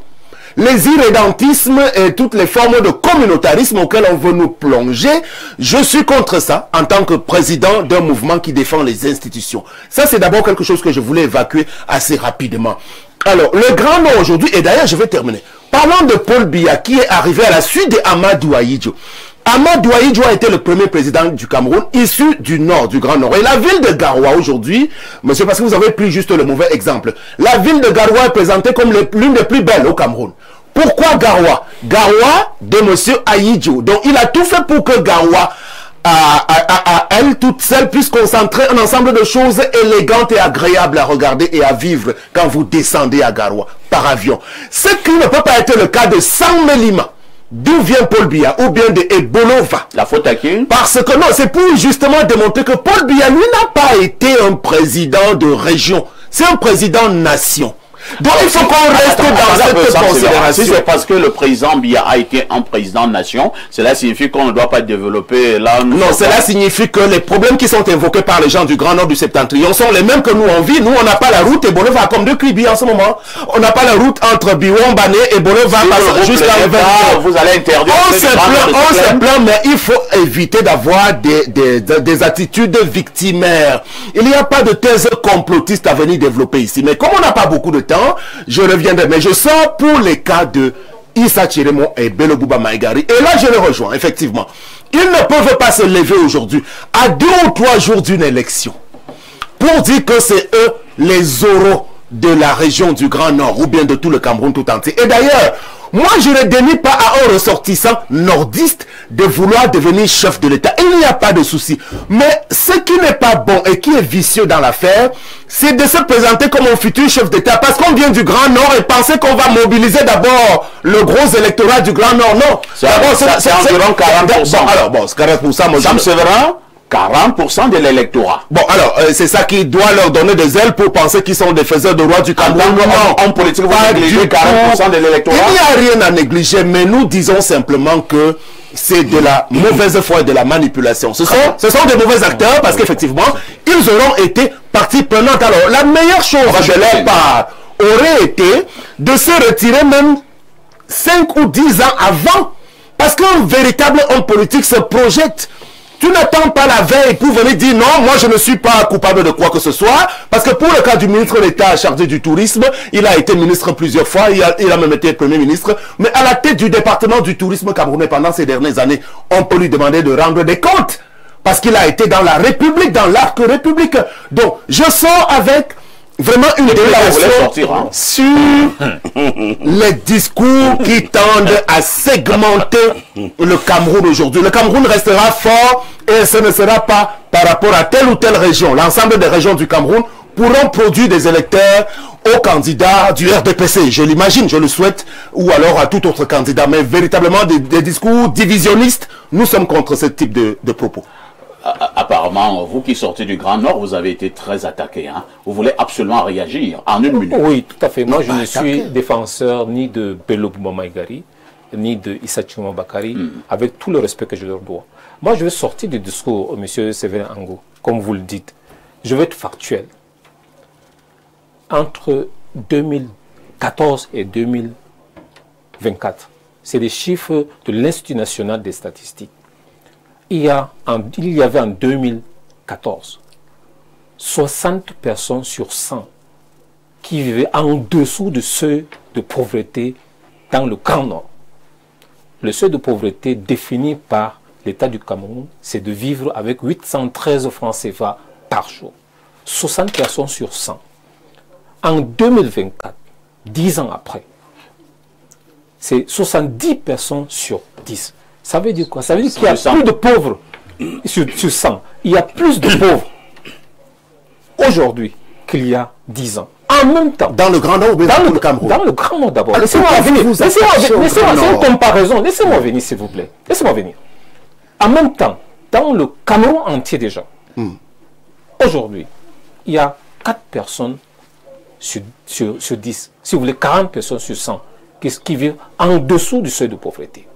Ça veut dire qu'il y a 2 fois plus de pauvres dans la partie septentrionale que dans le Cameroun entier. Et si je prends l'exemple de la région du centre, il y a 20 personnes sur 100 qui vivent en dessous du seuil de pauvreté. Ça veut dire que dans le nord, il y a 4 fois plus de pauvres que dans la région du centre, par exemple. Voilà. Merci. Hein. Je vous fais confiance. Je fais confiance à vos statistiques. C'est visible, observable. Nous passons la parole à Pierre Blériot. Mais que Pierre Blériot, en panéliste sur le plateau, en la personne de Sam Séverin, estime que nous devons un tout petit peu laisser ces discours entre guillemets régionalistes et parler comme Femme Ndongo, parler comme des personnes-nations. Alors, moi je suis tout à fait d'accord. Nous devons laisser ces discours-là. Ce pan-là de cette analyse est bon. Maintenant, parler comme Femme Ndongo, c'est très mauvais. Il ne faut pas parler comme Femme Ndongo. Donc, revenons à ce que M. Fessal vient de dire. Il y a 2 fois plus de pauvres dans le nord que dans le reste du Cameroun. Ce sont les statistiques. Oui. Le sous-entendu, c'est que le futur président va inverser la tendance. Devrait. D'accord. Donc, en fait, on veut un président qui va rendre le nord riche et appauvrir le sud. Non, on veut un président, si vous permettez 2 secondes, on veut un président où la justice sociale sera le centre de sa préoccupation. Très bien. Ni Paul Biya ni Aïdjo n'ont fait de justice sociale. Je ne sais. Je dis. Bon, mais la différence, c'est quand même qu'on a pu citer une belle ville qu'Aïdjo a créée. À supposer que Paul Biya n'ait pas aimé les sudistes. Lui, il a créé quelle belle ville. Voilà. Dès qu'il aurait aussi pu créer une belle ville. Lui, il n'a créé aucune belle ville. Bon, c'est ce qu'il faut dire. Je crois que la question électorale a été ainsi orientée par ceux qui voulaient manipuler les chiffres. Vous savez, on nous dit que le Grand Nord, c'est 40% de l'électorat. Pas qu'on nous dit c'est réalité. C'est faux. Si. Je vais vous dire, c'est faux et archi faux. Oui, démontrez-le. Voilà. Vous ne pouvez même pas aujourd'hui dire quelle est la population du Cameroun pour commencer à déterminer les populations. On a dit de l'électorat. Mon Dieu, vous aurez votre temps, vous allez dire que c'est faux ce que je dis. Quand vous allez regarder, on vous dit que Douala, c'est 4 300 000 habitants. Vraiment, il y a la sorcellerie dans ce pays. On vous dit même que Yaoundé est plus peuplé que Douala. Qui a dit ça? Les chiffres actuels, regardez. Quels chiffres? Maintenant, vous commencez. Je dis que si vous tapez sur les quelqu'un de normal ne peut pas dire que Yaoundé est plus peuplé que Douala. Mais je dis donc que c'est les chiffres qui sont affichés. Non, c'est possible. Non. Yaoundé, c'est l'argent. Même les anciennes données, c'est pas possible. Évoluons. Alors, quelqu'un d'autre va prendre la parole, il va donner ses statistiques. Okay. Je dis que les statistiques qui nous sont présentées aujourd'hui disent que Yaoundé est plus peuplé que Douala. Et personne n'a la population ni de Yaoundé ni de Douala. Or, à ce que nous observons, si on associe seulement ces 2 villes, nous serons à plus de 12 millions d'habitants. Si on associe ces 2 villes. Maintenant, le vote tribal ou communautaire qui devrait faire, parce que c'est pas nous autres, nous sommes là pour vous accompagner. Aïdjo était là, il a envoyé au boulot. Maintenant, votre programme, c'est qu'on vous renvoie. Donc, de qui? Mais le programme du Grand Nord, non, puisqu'il faut que ça rentre pour qu'il y ait 40 pour ça. Oh, mon frère. Excusez-moi, allez-y. Il faut qu'on vous renvoie ça. Donc, on vous regarde, quand les boules et le sudus finissent, ils envoient au nord, la balle, ils finissent aussi, vous envoyez ici. Ok, nous aurons donc 10 régions qui vont attendre, 8 autres régions qui vont attendre dans 1000 ans, parce que désormais, il lui avait fait 22 ans, Biya en a fait 43. Je ne sais pas combien le futur président venant du Grand Nord fera pour rattraper le gap. Non, ce discours-là, il faut qu'on l'extirpe. Il faut nous présenter un chef d'État qui va rééquilibrer le Cameroun, qui va faire que la pauvreté diminue au même moment partout. Pas qui aura pour intention, parce que là vous risquez de réveiller ce que les jeunes générations ne savent pas. C'est-à-dire que pendant un bon moment, Ahidjo a concentré l'essentiel des richesses du Cameroun pour le Grand Nord. Et ça, on a laissé faire. On estimait d'ailleurs que le Nord avait un grand recul. Et pour rééquilibrer, il y a des choses que vous voulez qu'on dise aux jeunes générations.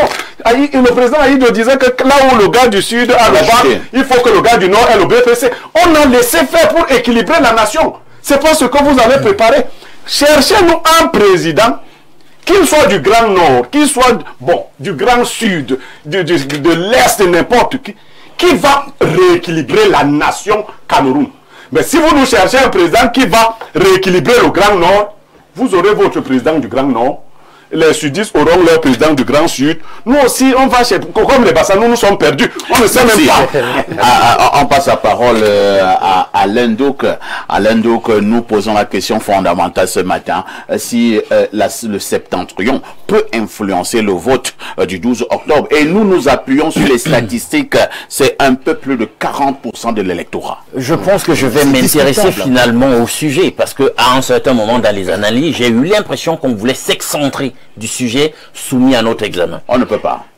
Peut-il, moi j'irai très loin, je ne m'arrêterai pas à la possibilité, le Grand Nord va influencer la présidentielle de 2025. Je tiens d'abord à vous rappeler que d'après les statistiques que nous avons, et je suis sûr que la courbe d'évolution de la population depuis le dernier recensement a évolué, mais pas pour dire que au niveau du septentrion, notamment l'extrême nord, on a arrêté de se reproduire. Mais on sait que des dernières données que nous avons, l'extrême nord est la région la plus peuplée du Cameroun. Maintenant, en termes d'électorat, de même, les trois régions, et je ne sais pas pourquoi les gens sont agacés quand on parle du septentrion, on dit qu'on régionalise. Ben, les gens, ils savent régionaliser quand ça les arrange, et sur d'autres sujets, ils ne veulent pas qu'on labellise les régions, etc. Pourquoi on les dérange? C'est géographique, c'est pour dire qu'ils sont de ce côté-là. Je ne vois pas où est le problème. Il n'y a pas de problème. Restons froids dans les analyses. Alors, de ce côté-là, le Grand Nord, là, le septentrion, dans le corps électoral, depuis 2018, ce qu'on a comme information, c'est que ces gens, comme tu l'as dit, représentent environ 40% de l'électorat. Et là-bas, ils ont 2 candidats à la présidentielle.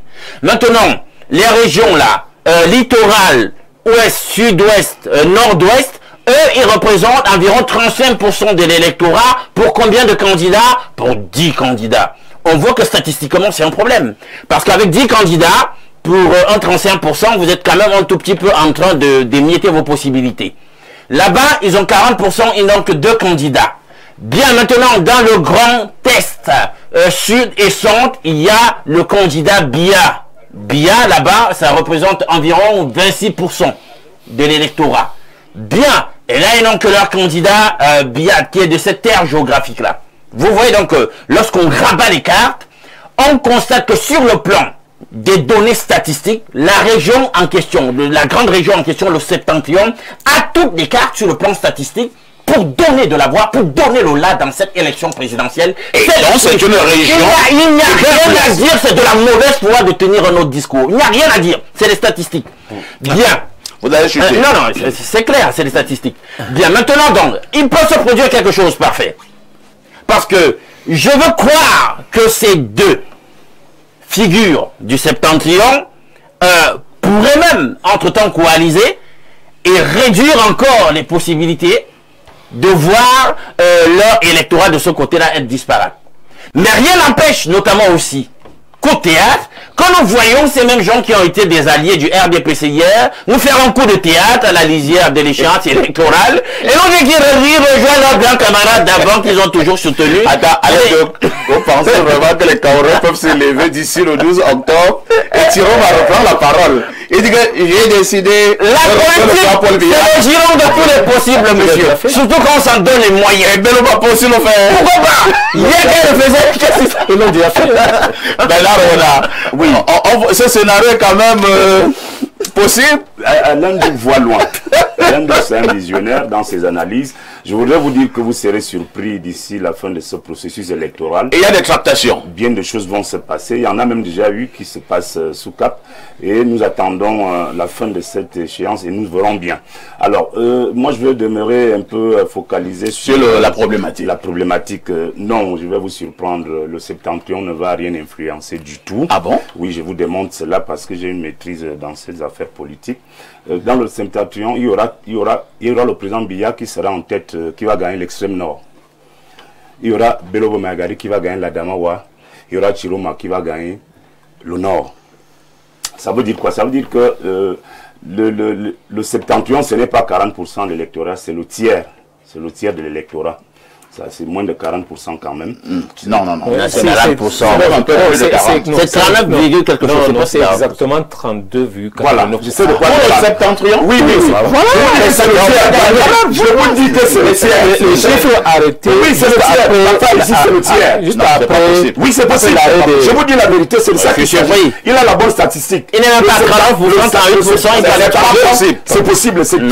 Je vous assure, on va vous démentir tout à l'heure. D'accord. Le septentrion. Ce n'est pas possible. Je vous assure. Non, pas 32. Ok, allons-y. 35, c'est la zone que j'ai. Et même ces 40%, tout le monde va voter pour les candidats du Nord? Parfait, ici. Sur le critère de est-ce que tout le monde va voter pour eux? Ça, c'est la raison. Oui, ça, c'est ça. Mais le problème, c'est que. Voilà, non, je réponds à son argument. Et il y a une ire inqualifiable là-bas, dans cette région, lié au fait que justement, il le disait, la pauvreté s'est accrue. On est totalement chambardé dans les réalités qu'on constate, les infrastructures. Alors là, tu m'as lâché la parole. Merci. Voilà. Je voulais dire vraiment pour la gouverne de ceux qui nous regardent à l'étranger que l'élection présidentielle qui va se dérouler chez nous ici le 12 octobre a déjà, pour ceux qui maîtrisent le landerneau politique chez nous, a déjà pratiquement donner ses résultats, pratiquement. Donc je le dis toi, ici, tu as tes résultats là.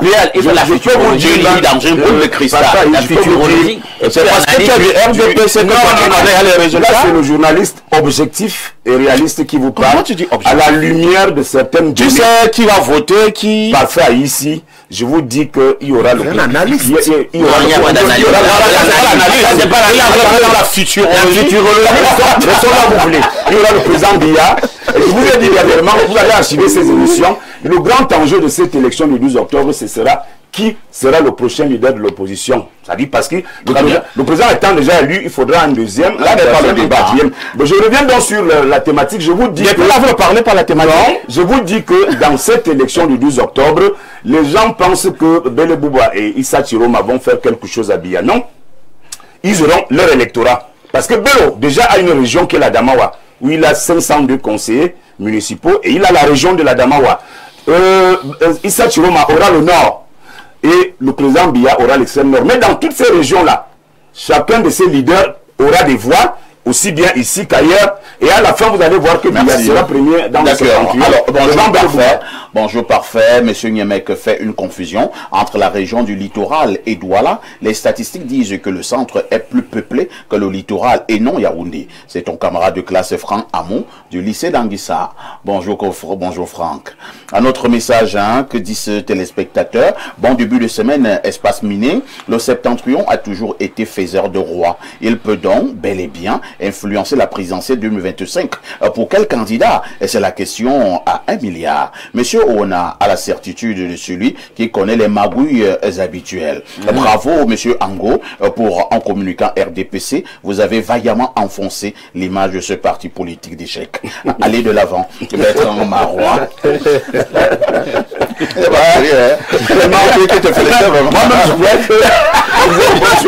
Alors, plus 49, c'est l'Allemagne. Salutations respectives à vous, Perfecto, pilote visionnaire de la parole libre, maître artisan des échanges féconds, régulateur intraitable des prises de position et flambeau inextinguible des plateaux. Ah là là. Incroyable pour ceux qui se moquent de mon village. Et une révérence appuyée à votre académie prestigieuse du panel, chambre haute des idées partagées et conclave illustre des voix inspirées. Si vous le permettez, Perfecto, j'aurais une question pour mon cher Bernard Owona. Comment s'est déroulée votre exposition de livres? Si ma mémoire est bonne, un mercredi, il y a environ 3 ou 4 semaines, vos distingués invités Perfecto Niemek et Douk ont-ils honoré de la présence cette belle. Peut rapidement répondre? Non, vraiment nous n'avons pas de temps. J'allais lui dire que vous n'êtes pas venu, il n'y a qu'Alain Douk qui est venu, Parfait n'est pas venu, Némé n'est pas venu. J'ai répondu.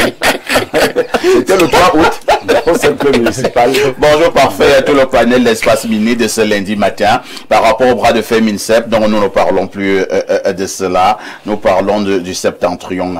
Bonjour le Sosten Baemi de la modération. Je passe. Parfait, le monsieur doit vite au coucher. Bon, on ne parle plus de ça, c'est la dénonciation. Nous reprenons très rapidement avec Fessal. Alors, le Grand Nord, on vous demande de quitter les interprétations régionalistes et de penser Cameroun. Je suis partisan de cette vision-là. Ouais. Je ne suis pas de ceux qui pensent absolument que le pouvoir doit rentrer. Non, absolument pas. Entre-temps quand même, préparant cette émission, excuse-moi de vous interrompre, je suis tombé sur un monsieur qui me faisait une analyse, parce que nous avons tendance à l'oublier parce qu'il est déjà en prison. Je voudrais parler de l'ancien ministre d'État, Marafa Hamidou Yahya, qui est également du Grand Nord, plus précisément à Garoua. Avez-vous l'impression, pour ceux que nous avons appelés les marafistes, est-ce que les marafistes auront aussi leur mot à dire sur cette élection?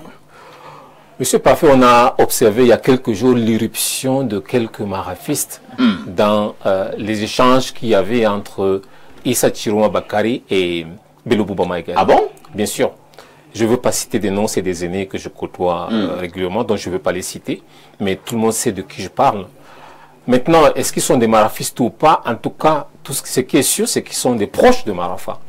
Et leur irruption dans le débat, pour ma part, n'est pas de nature à faire converger l'UNDP et le FNSC dans la même direction.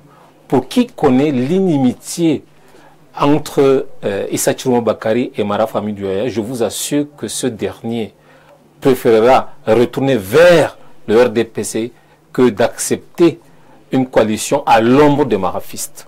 Déjà, ça c'est ma position. Maintenant, je reviens sur ce que je disais tout à l'heure. Je ne suis pas de ceux qui pensent que le pouvoir doit rentrer. Non. Rien n'est dit. Simplement, il faut aussi comprendre les souffrances. Moi, quand j'entends des intellectuels sur vos plateaux dire que le problème du Cameroun est global, je suis désolé. Ce qui unit les partis septentrionaux, ce n'est pas seulement la géographie, mais les problèmes récurrents de pauvreté, de tout ce qui ne va pas dans ce pays. Et de ce côté, la richesse. Écoutez, monsieur Blaireau, moi j'ai donné des statistiques. Vous allez dans le sud profond. Il y a la richesse là-bas. Monsieur Blaireau, je vais prendre un deuxième exemple. Permettez, je prends un deuxième exemple. Je prends un deuxième exemple. Oui, je veux de vos exemples. C'est les statistiques toujours. Dans tous les septentrions, il y a un médecin pour 38 000 Camerounais vivant dans le septentrion.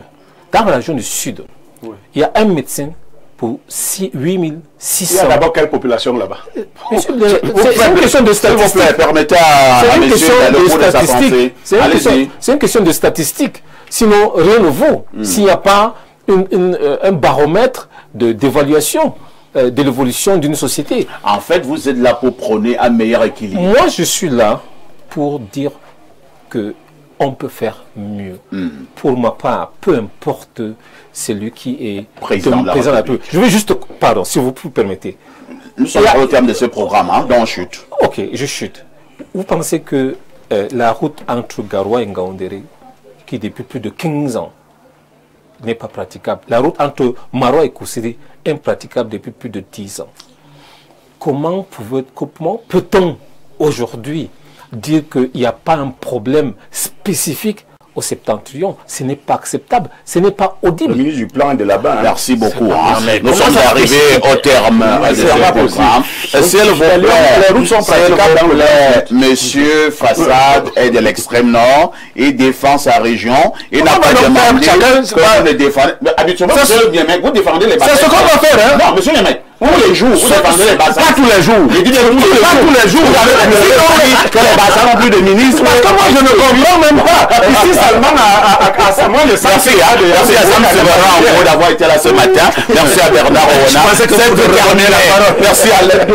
Merci à Pierre Blériot. Merci à Fassad Amadou qui était là ce matin. La rediffusion de ce programme, c'est tous les soirs à partir de 22h30. Demain, on parle avec tous ces. Que faites-vous?